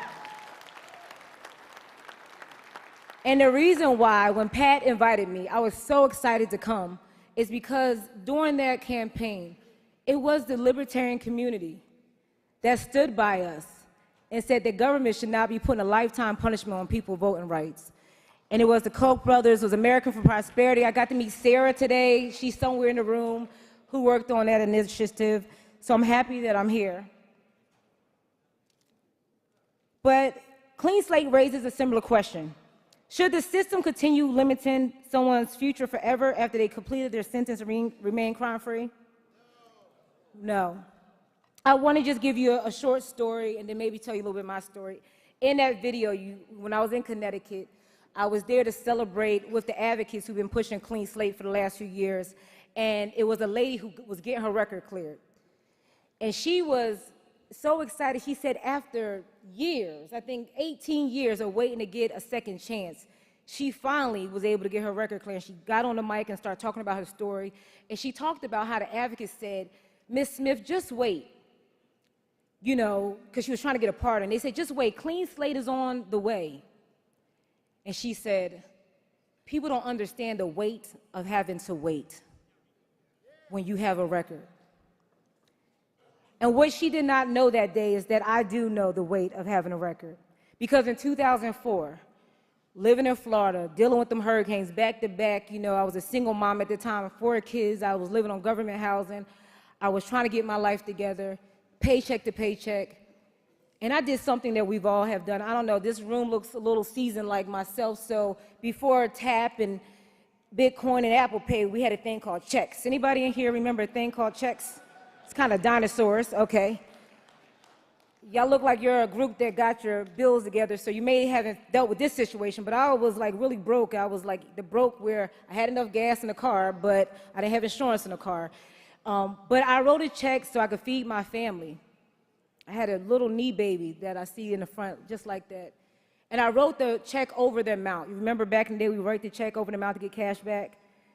And I was really working on faith. Faith that that check would get delivered when my direct deposit got delivered. Somebody remembers that life too. But it didn't happen. That check went through, that check bounced, that check returned. 2 months later, I had two knocks at the door. It was 2 police officers. They came to arrest me for passing a worthless check. In the state of Florida, anything under $150 an instrument is a worthless check. I went to jail. I had a $500 bill for that $87.26 check. I thought then that my sentence was over. I got over. I thought it was done, but yet I was met at school with my children, could not volunteer when I wanted to volunteer, rent what I wanted to rent, or be able to even pursue my education without being asked a question. So the real question is, at what point does accountability end and permanent punishment begin?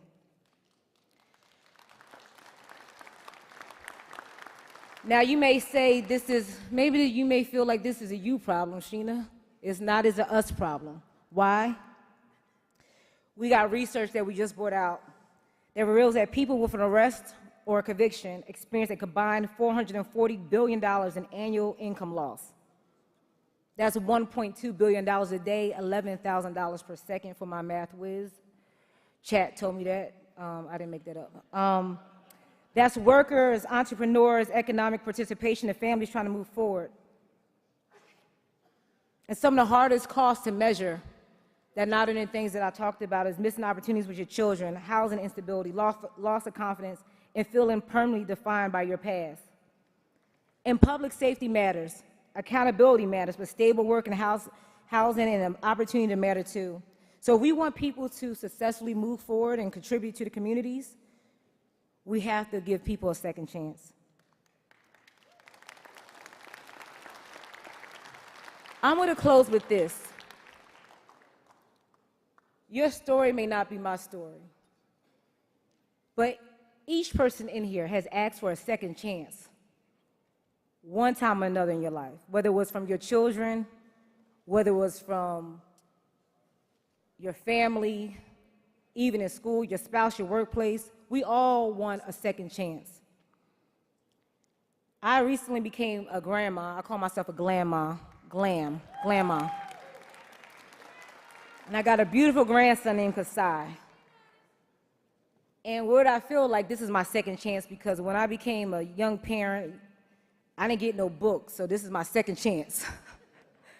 And I'm excited, and I hope that by the time Kasai is 5 years old, he's 7 months now, that we will have passed clean slate in half the country. 24 million people have a second chance. I'm going to leave there's hope for the future, that freedom includes the ability to move forward after accountability. Punishment should be proportional. Second chances should be real. One mistake should not permanently define a person's future. Damn, maybe even 2 mistakes should not define a person's future. And if this issue resonates with you, I want you to stay connected. Sorry. Oh, I was forgetting the slides. I got so caught up with y'all, but y'all can see. Here you go, the beautiful slides my team made. If this issue resonates with you, I would love to see you all be a part of the work that we're doing. Your voices matter. You have been a party that believes in government not holding people for a lifetime punishment. You believe in liberty. You believe in second chances. And I am actually doing a call of action, asking across this room that in every state, that y'all adopt this policy, that y'all be at the forefront. I know the work that you do. I know that your voices matter in this work. And I'd love for you to be a part of the Clean Slate Initiative. And so if you want to stay connected, you don't got to take a picture of me when you pull out your phones, but if you could take the barcode scan. And for the folks who don't do the tech, we have a table outside. And please come get some handouts. But Clean Slate can't wait. That is a slogan and a thing that we say across the country. Now, earlier, I heard a lot of chickens squawking in here and a little rumbling. So I know y'all like to make a little noise. Y'all like to make a little noise? Oh, there you go. So I'm an organizer from the South. And we got a chant that says, Clean Slate can't wait. So when I say clean slate, y'all gonna say, y'all gonna do better on the second one. Ready? Clean slate? Can't wait. I wanna hear some of those squeaky things because I was really intrigued in the back with that. Clean slate? Can't wait. Thank y'all. Y'all be blessed. Thank you so much.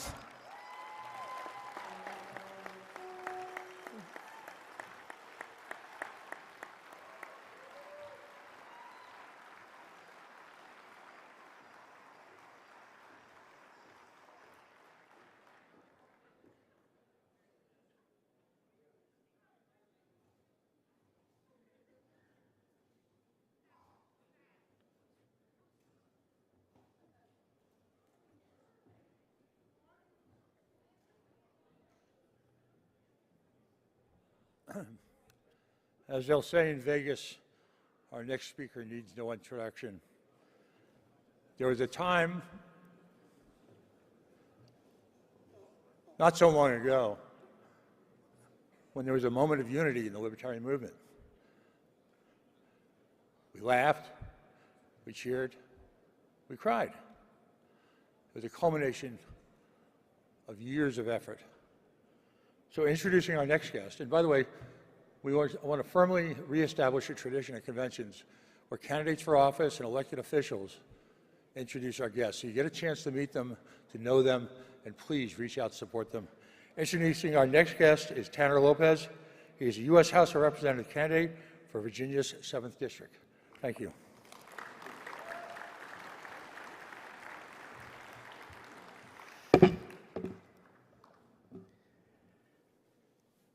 Good afternoon, fellow libertarians.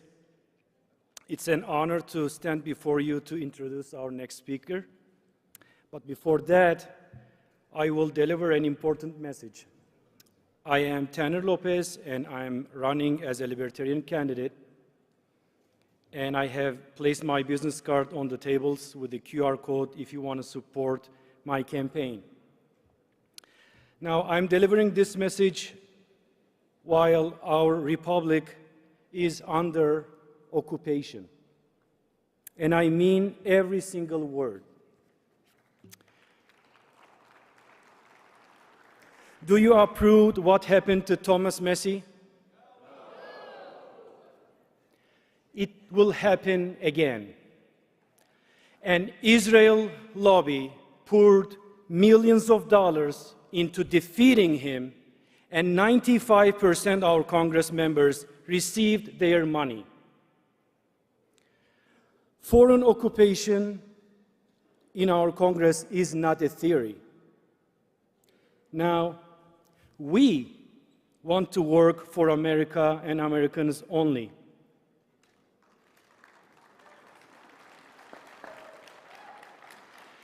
And we are right in many things, but being right has never been enough. We spent too long speaking truth without a clear, unifying national message. But this time is different. And this message is not something we are inventing. It arises from the urgent necessities of our times. We all face one central challenge that connects all of our work: foreign lobbies. Particularly AIPAC and those with ties to Israel have outrageous influence over American politics.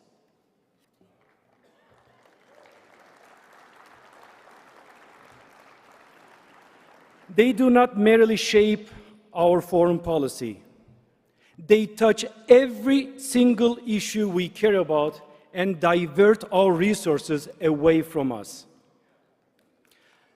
Our taxes and military must solely exist to protect American borders, American lives, American freedom, and American prosperity. Yet today, while our taxes provide free education and health care there and in other countries, American families are struggling to afford basic needs. This must stop.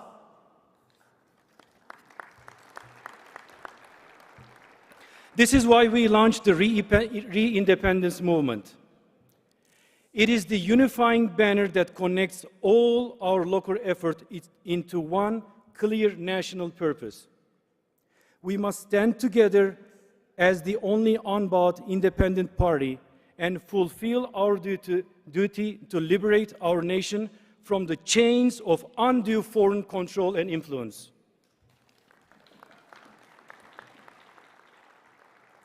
We have a profound debt to those who founded this nation and to the millions who gave their lives, and we must restore our sovereignty.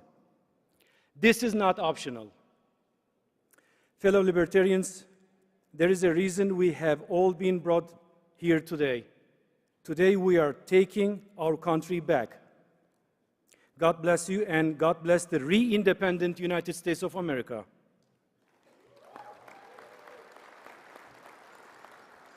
Now I have the honor to introduce Ms. Lynn Ulbricht, who is a prominent criminal justice reform advocate.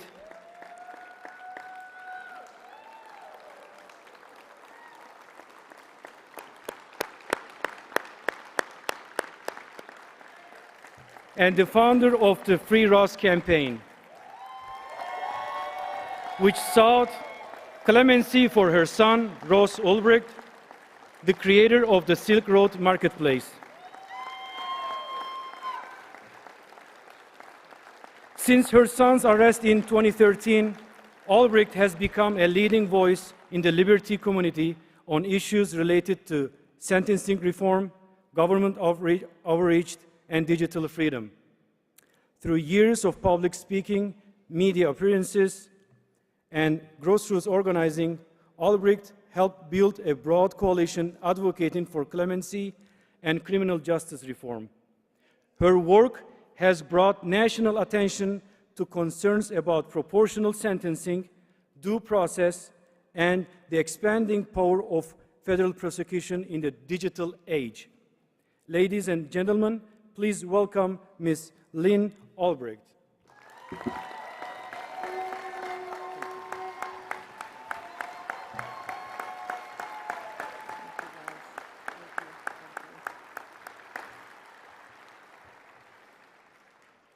It is so great to be here with you all so that I can say to all of you, thank you. Thank you from the bottom of my heart. I am so grateful for this. This was taken a couple of days after Ross walked out of that prison for the first time in almost 12 years.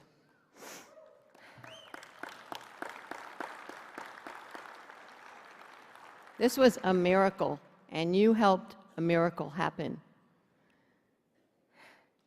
Without the Libertarian Party and your support, I don't think that would have been a reality, that picture. Thank you.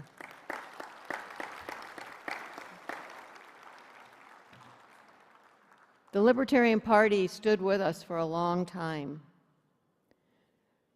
So in 2018, at your convention, the party formally adopted a resolution to grant Ross a full and unconditional pardon unanimously.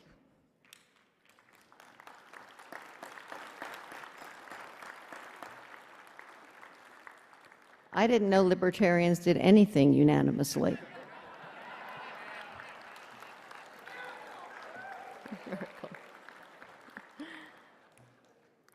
Yeah, I remember watching the video, and Nick Sarwark called for a vote.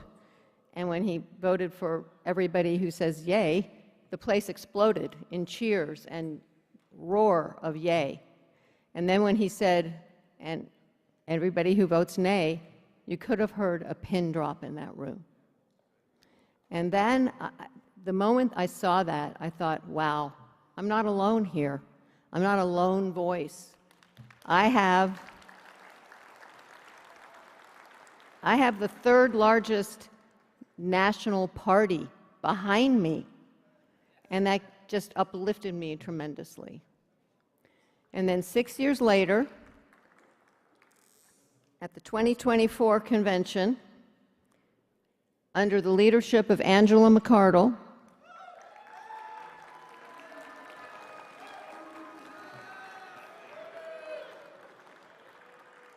Trump walked on the stage of the convention and pledged to free Ross.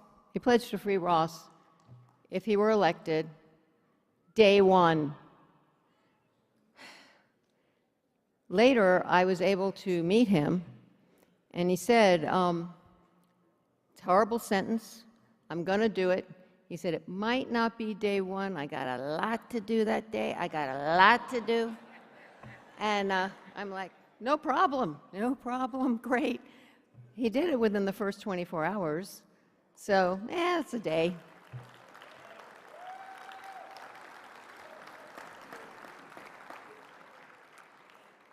And the following January, Ross walked free, and that picture was taken.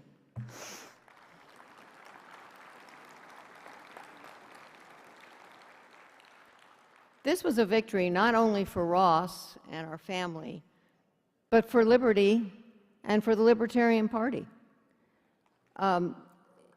It was a victory for freedom and the libertarian philosophy. I know that because the judge, Judge Catherine Forrest, thankfully no longer a judge, forbade Ross's libertarian philosophy to be mentioned at trial. Later, at the sentencing, she said the following. Whoops, I forgot to show Donald Trump's picture. And no, because all those signs that were they were in every picture, in every major magazine, newspaper, internet, everything. Free Ross was right in front of him.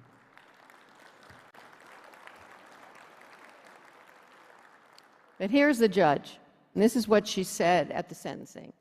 It is notable that the reasons you started Silk Road were philosophical, and she got that right, and I don't know that it is a philosophy left behind. She called it a dangerous philosophy, and of course, it's the philosophy that most everyone here believes in. It's libertarian, freedom. The site was based on the non-aggression principle, that if you want to trade and buy and sell with someone else, as long as it doesn't hurt a third party, you should be free to do so.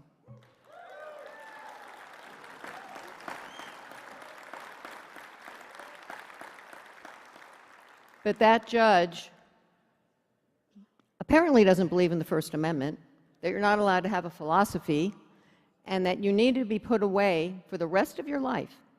It was a double life plus 40-year sentence without parole, so that no one would be in danger of hearing this very threatening philosophy.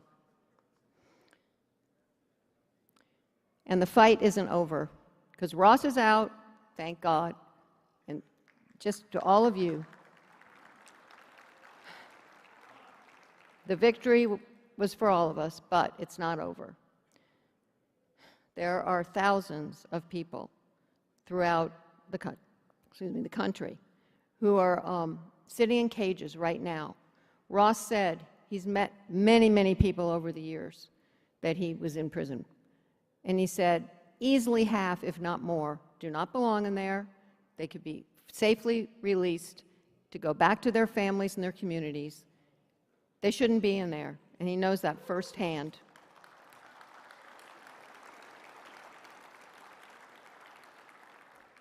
Here he is with, he put together this photo of some of his fellow prisoners. They're all nonviolent drug offenders serving life.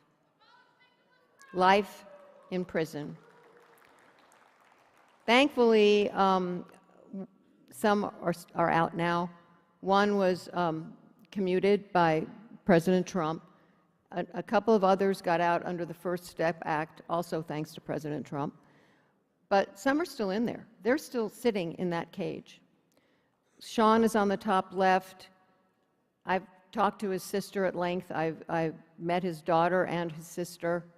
Ross says he's a good man. He's in there serving life for a user amount of meth in his pocket. That was his third strike under the horrible Third Strike Act. Thank you, President Clinton. And Ross says he's a good guy. He's a gentle guy. He's still in there.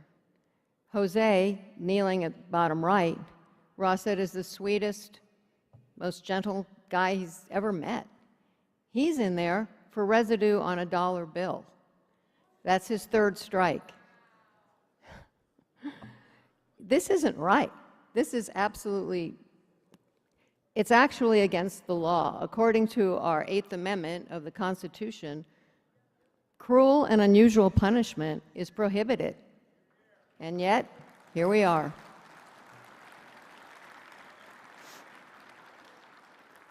And there are thousands more of these cases. There's the crypto prisoners that were featured at an event on Thursday night here that Angela put on, because she's still fighting for people in prison that don't belong there. And thank you for that. And they're sitting in there. They're peaceful people who are very smart. They've come up with different ideas about cryptocurrency, but they're after them just like they were after Ross because of Bitcoin. That was the reason. And same with these guys. So they're sitting in cages right now. And one of their wives is here fighting for her husband. Approximately 3,000 nonviolent people are serving long sentences or life for cannabis. Unbelievable. How can this be true? So, I can't forget about them. I keep thinking about them in there. Some of them I know, some of them I've heard about. Horrible cases. And so I started a nonprofit called Mothers Against Cruel Sentencing. You don't have to be a mother to be involved, by the way. And, or MAX for short. And my goal is to shine a light on this because I don't think it's talked about enough, and hopefully bring some political pressure to change this. Ross says that we need prisons to protect us. There are people he has met in there, and other prisoners that I know have said the same, that they may someday be able to be let out, but some of them are dangerous people. But more than half the people are not. This isn't right. So Ross's freedom proves that libertarians are strong. The unheard of, no one believed that Ross would be freed. 0% chance. But you did it. And now, you did it.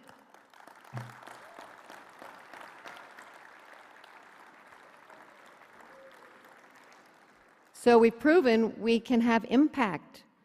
There are politicians, met one here, who wants our support. It means something.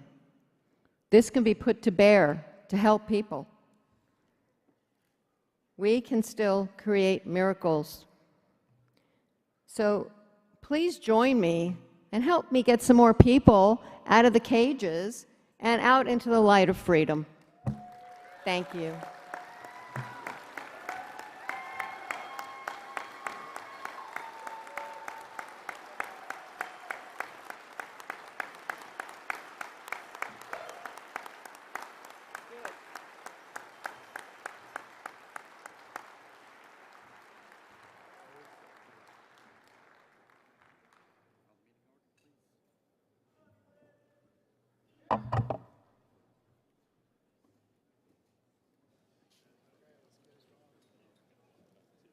Is Mr. Malman here?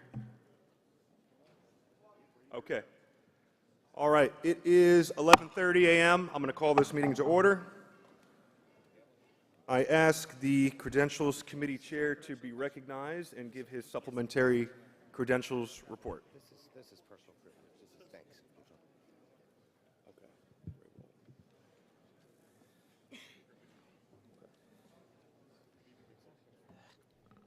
All right. For the Credentials Committee, at 11:30 a.m., Saturday, May 23rd, we currently have 604 primary delegates, 16 alternates. A majority, therefore, is 303, 2/3 is 403, 3/4 is 453, 7/8 is 529, and my quorum number got cut off, which is inconvenient. One moment. There we go. 242. Everybody got that? Good deal. Thanks. Personal privilege on 2. Personal privilege, Mike 2. Thank you. Mark Axon from New York, and for 35 years from the Libertarian wing of the Libertarian Party. I've been blessed over that time to know Jim I'm sorry, Locke. sir. What is your point of personal privilege? I wish to extend the thanks from me, and I hope the entire body, to Dr. Locke for moderating today. Thank and you to very Pat much, but this is Nixon not a point of and the personal privilege, LP sir. We have to and- get to business. Thank you very much. I Thank you. apologize. Is there a Ray Walden the fourth? Right here, You're recognized, sir. I would like to add to the Illinois delegation Dan Lewis, who is also an Illinois member in good standing. All right, that's a motion. Sounds like 20 seconds. All right. Thank So you, sir. there's going to be a motion to add the gentleman to the Illinois delegation. Is there any discussion? Hearing none, we'll move on to a vote. I believe it's 2/3. All in favor, please raise your token. Put them down. All opposed? Motion carries. Is there somebody representing a Dan Lewis? Oh, that was Dan Lewis. Got it. Okay. All right. Any discussion on the Credentials Committee report? Is there?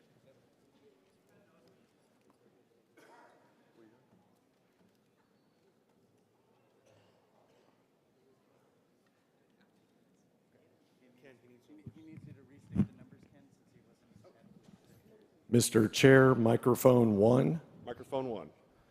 Jeff Coleman, Missouri delegate, second time, long time, with a request or motion to add a delegate to Missouri's delegation. Name of the delegate do you wish to add? Asher Bookestein from Michigan. He's a member of Students for Liberty. And he is part of the generation that will continue to grow this movement well into the future. Is there a second? Any discussion? Any objection? All in favor, please raise. You have a discussion? Yeah. The Michigan objection. delegation isn't even clear if he's a member. There was the. Mike Saliba, Michigan, by the way. I have the card. I can show somebody the card. Come on up. I want you to speak with our Credentials Committee chair before we proceed. This guy, he wants to be a delegate in Michigan.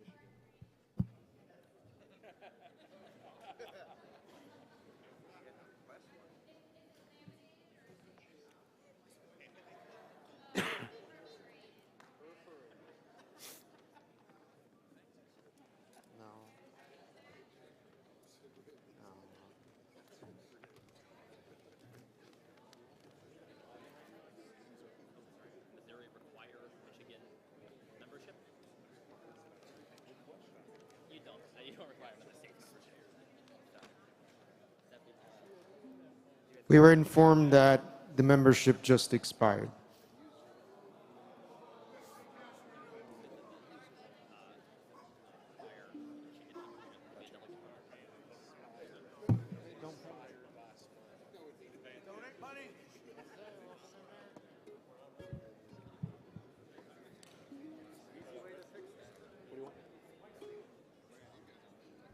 Can Mike Saliba come up?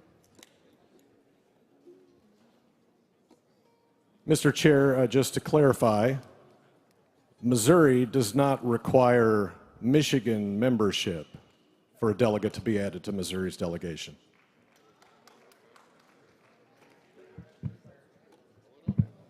Okay. All right. I'll leave it with the body then.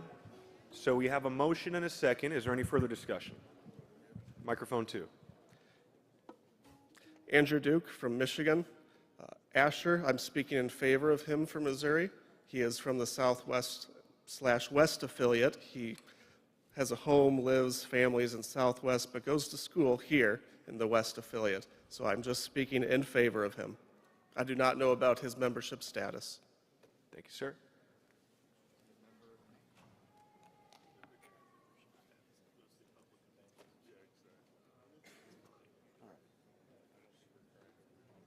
One more time, the gentleman that made the motion on behalf of the delegate, can you please restate your name and state, and clearly restate the delegate's name?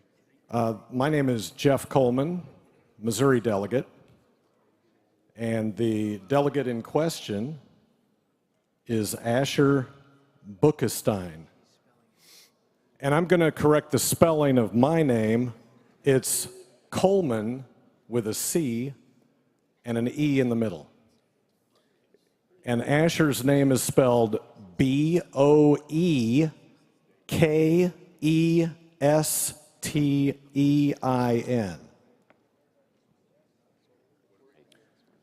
All right, is there any further discussion? Hearing none, we'll move on to a vote. All in favor, please raise your token. Put them down. All opposed. Motion carries. Thank you very much. Microphone 3. Aloha, Mr. Chair. Austin Martin, Libertarian Party of Hawaii Chairman. I'd like to move to add Mr. Leighton Radner. I got your name right, buddy? He's on the Alaska delegation as an alt, and as a fellow non-contiguous U.S. state far from the mainland, we appreciate Alaska big time, and we would love to get this guy on in our delegation for Hawaii to make use of our slots. So we appreciate the body's willingness. And Mr. Chair, if you'll entertain a brief point of personal privilege. Go ahead. Where's the coffee? What are you looking for? I need coffee, man. Coffee, back in the lobby, they're telling you. I mean, we should have like a coffee service. Like, let's fundraise for this. Let's make this happen. Coffee. I love you guys. Coffee. Okay, much love. There might be coffee outside, I'm told. Oh, there you go, Mr. Starr with the coffee. Or we can all take Oven Zoom on 3. 1, 2, 3.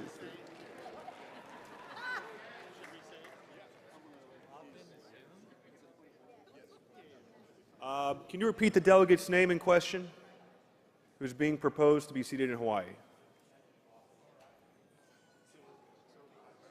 Austin, bring your coffee pot up. And what is the delegate's name, slowly? Leighton, Leighton. Is that right? Radner, Radner. Mahalo nui loa. Thank you. Any discussion? First off, is this seconded? Any discussion on the amendment? Yes, Mr. Chair. Go ahead, Ms. Harlos. It's on this amendment, but it's more broadly on all of them. Each state has procedures for adding to their delegation, and it seems that question hasn't been addressed when people are moving to add, that they've followed their own state procedures. Like, for instance, in Colorado, the delegation can vote to add someone. But it seems like right now someone could just get up and vote to add something to Colorado, and we haven't followed Colorado's bylaws.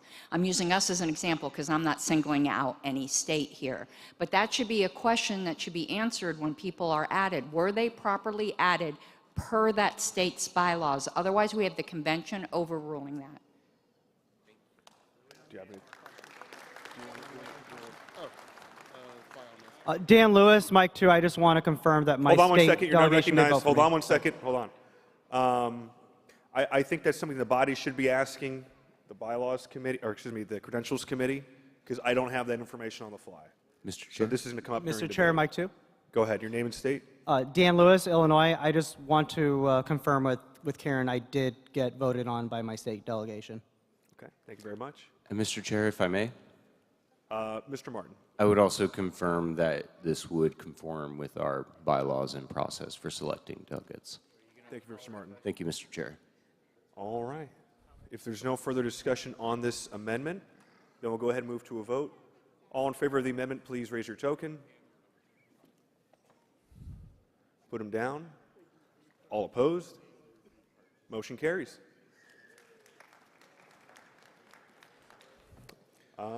Is microphone 1 looking to be microphone 2? Is this for the credentials committee? Just point of order.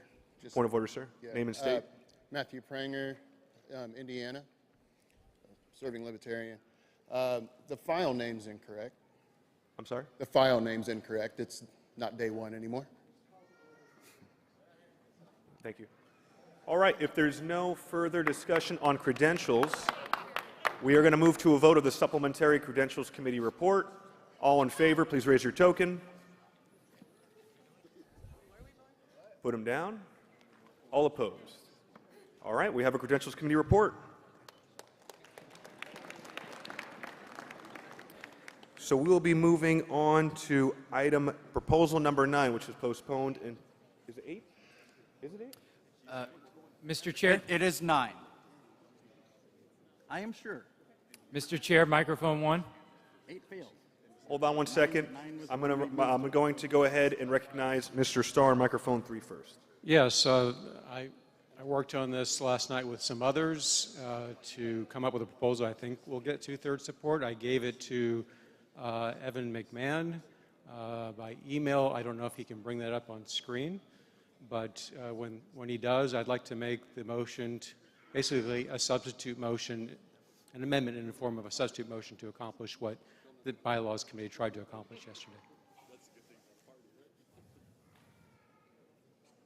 That's not it.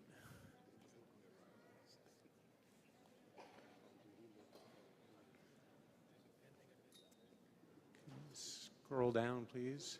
So basically, here's the proposal. Basically, we're just adding on to Article 9, Finance and Accounting, the following. Number 7, no payment shall be made to a member of the National Committee, a family member, or romantic partner, or entity in which any of the foregoing has a financial interest, unless conflicts of interest have been disclosed in advance, and the payment is approved by a 2/3 vote of the disinterested members of the National Committee. On any vote impacting a conflicted member, that conflicted member shall recuse from participation in the vote.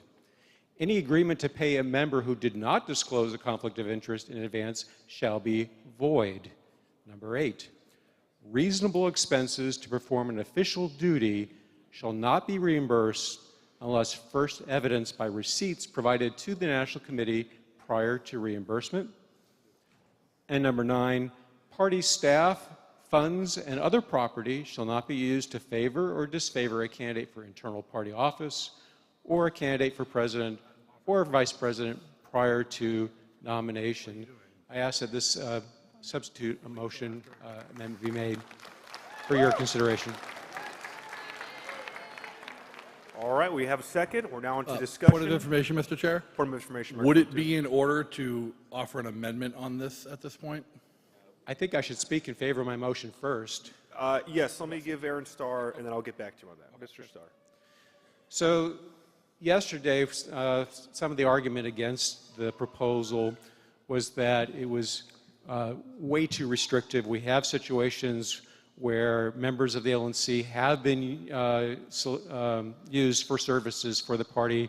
One example that comes to mind is Paul Frankel, who's one of our better petitioners out there. He was on the LNC, and he does petitioning for a living. He was willing to do it for a very fair price, and we sent him out there to get ballot access in several states. So the language we had yesterday would have prohibited that possibility. This language says that the only way it can be done is with a 2/3 vote of the National Committee, provided that the conflict of interest has been disclosed in advance. I added number 8, reasonable expenses to perform an official duty should not be reimbursed unless first evidenced by receipts, because we've had that problem in the past where somebody has been reimbursed and there was no evidence that the reimbursement was justified. There was no receipts for it. And then, of course, the last item of number 9 deals with some of the other types of conflicts that could be done by the party in violation of our principles here. Thank you. Thank you, Mr. Starr. To your point, we're on the amendment phase, so substitute motion is in order. Justin O'Donnell, delegate from Louisiana. I would just suggest... Mr. Chair? Who's speaking? Microphone 1. Hold on. I would just suggest striking 2/3 of the disinterested LNC members to replace with 2/3 of the entire LNC. Is that a motion? No, because it continues to say that the involved party would have to recuse themselves. Is that debate or is that an amendment? To speak to my argument, 2/3 of the disinterested members would... Oh, wait. I'm sorry. Is this debate or is that a motion to... That's my motion. I would motion to replace 2/3 of the disinterested members of the LNC with 2/3 of the entire LNC, keeping the provision that the interested party must recuse themselves. Is there a second? Seconded. It doesn't look like 20 seconds. Amendment fails. Microphone 1. Mr. Chair, Eli and Dalton state. Webb. Name and state. Eli Dalton Webb, Arizona. Am I recognized? Yes, sir. Go ahead. Mr. Chair, my concern is that we have LNC at-large members or regional representatives. Many of us don't have a bunch of money to just drop money on a plane ticket or pause our lives to go to these LNC conventions. So my concern is that if someone needs, if they have dogs at their house and, they need some money to pay for a dog sitter or any other expense, and they have an informal conversation with their people in their region, and somebody decides to Venmo or Cash App or Zelle a few dollars towards one of these LNC officers as a bona fide donation, I think it should say a informal arrangement between that donor and the LNC officer.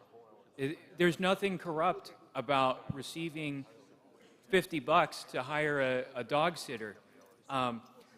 My concern with Mr. Madden's amendment from yesterday was that it only allowed travel expenses. Or this new amendment, I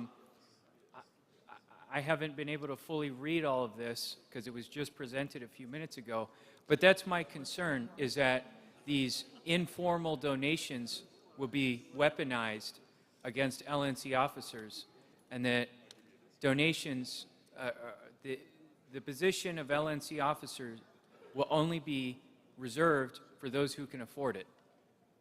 And this is debate, this is not a motion. Thank you, sir. We'll go to microphone 3. Mr. Starr. Oh, we have somebody else. Mr. Chair, Paul Bracco, delegate from Virginia. I would like to offer an amendment to this proposal. Number 8, I would like to add, did you pull it up? Well, when you can you please pull it up?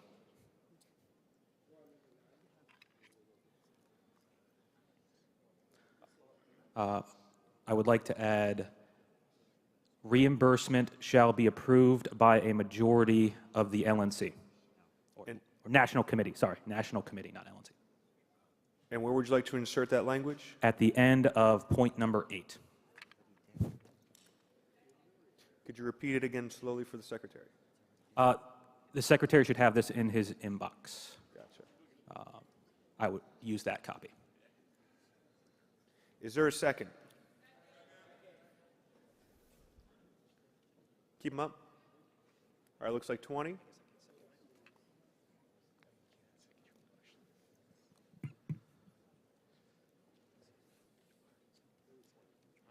asking if you have the language. It's at the end of 8.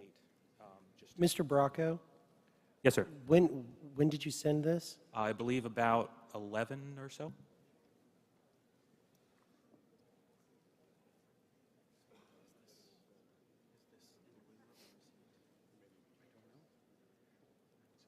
I'm not striking anything. It's just adding something. It's this point number 8, the goal, majority vote. Rather, and Got it. Got it?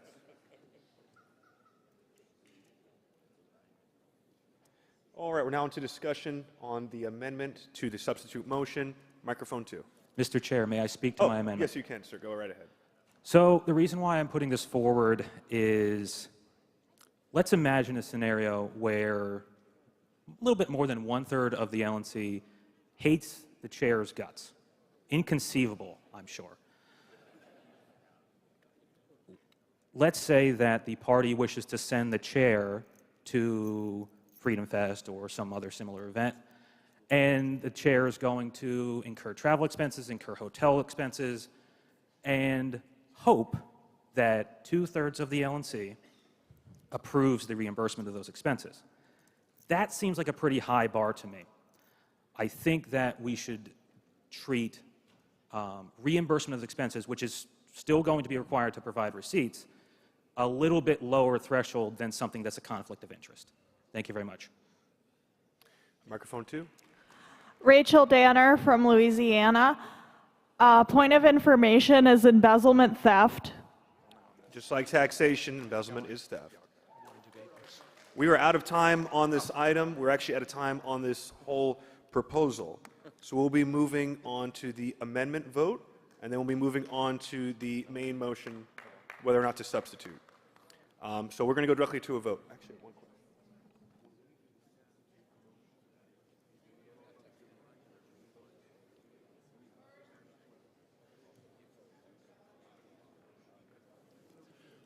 Mr. Chair, motion to suspend the rules to extend time.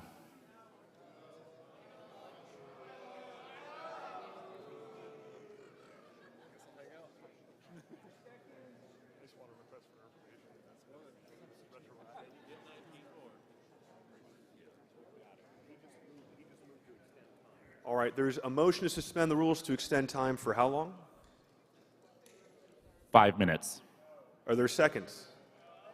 Does not appear to be enough seconds. So we'll move on to the amendment, the Bracco amendment.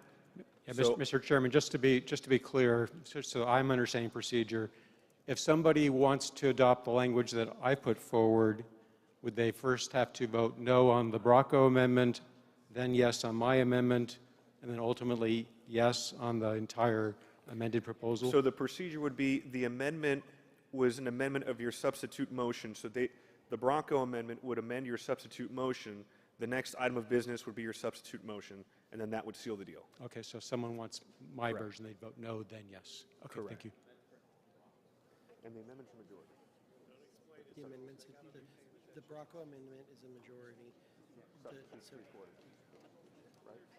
2/3. All right, so this is a majority vote on the amendment. Y- All in Mr. favor Chair. of the amendment, please raise your token. Put them down. All opposed? Looks like the ayes have it. We are now on to the Starr substitute motion. That is a 2/3 vote. Mr. Starr, you seem to recognize for some reason? So I think at this point, we still need to have a majority vote to make it the main motion, but my request is that the amended language now be on screen so people can see that. Your point is well taken. Thank you, sir. Mr. Chairman, point of order. Point of order. Name and state. What was the threshold for the amended language to Aaron Starr's amendment? Was that a 2/3 threshold or a majority threshold? It's majority. Request for the secretary. Can you please use the language National Committee, not LNC, just to be consistent with the rest of that section? So you're changing your proposal? Well, no. I said it at the mic, and I saw the typo in what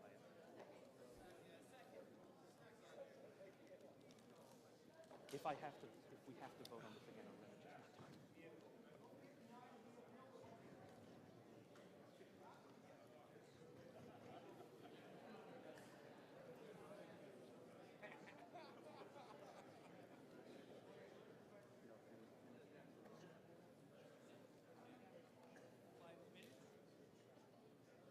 Let me know when you're ready. So it's an amendment.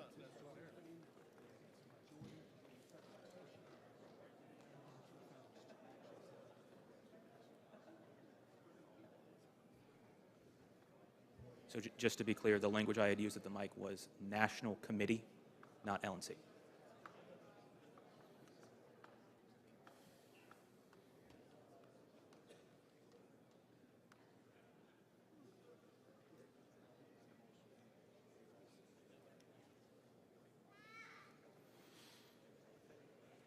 Mr. Chairman, microphone 2. Is this a privileged motion?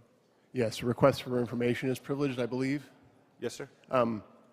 I'd like to ask if the intention of Aaron Starr's proposed amendment to the proposal was meant to retroactively void any agreement, as in any agreement to pay a member who did not disclose a conflict of interest in advance shall be void. Is that intended to be retroactive? Hold on. And actually, the amendment that was sent to me says LNC. That's what I have to go by. Okay. So the amendment that was sent to the secretary says LNC, so that's what we're voting on. Just FYI, that's how it's going to appear. Would you like to respond to the point of information without objection, Mr. Starr? Sure. So bylaws, when they're adopted, are prospectively applied, not retroactively applied. So no, it would not be an opportunity to claw back monies that were paid in the past. This is on a go-forward basis. All right. So we're going to be voting. It's a majority vote to adopt the substitute resolution or the substitute motion as the main motion, and then we'll proceed to a 2/3 vote afterwards. This is a majority vote. All in favor of the substitute motion, please raise your token. All right, put them down. All opposed? The ayes have it. We'll now move on to a final vote. All in favor of adopting the proposal, raise your token. Put them down. All opposed? Motion carries.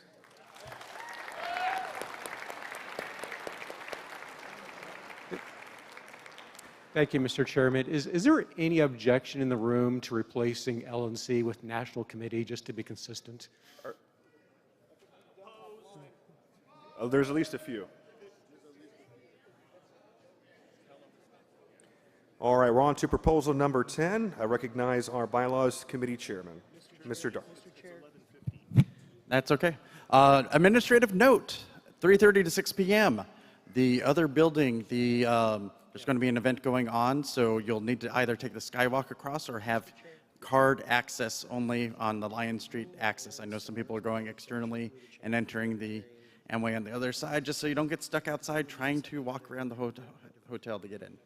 All right, on to Proposal 10, expand committee working windows.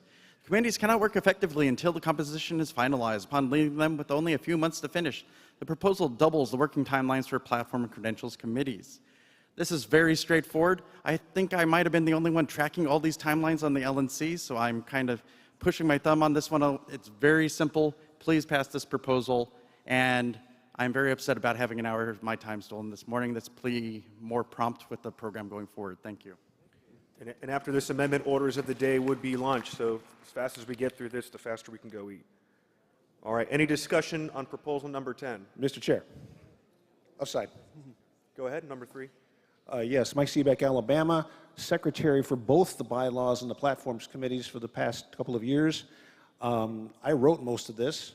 We've got a 2-year gap between conventions. Right now, we're doing bylaws with 12 months out and platform at 6 months and credentials at 3. We've got a huge gap we can take advantage of. Moving these back will give us the ability to work with that gap, get our jobs done in a less hurried and better fashion. And I call the question. All in favor of calling the question, raise your token. Put them down. All opposed? The question has been called. The motion will be considered. All in favor of the proposal, please raise your token. Put them down. All opposed? Motion passes. All right, orders of the day have us at recess until 2 p.m. So we're going to go proceed to the breakout sessions, and I'll see you guys back here at 2 o'clock.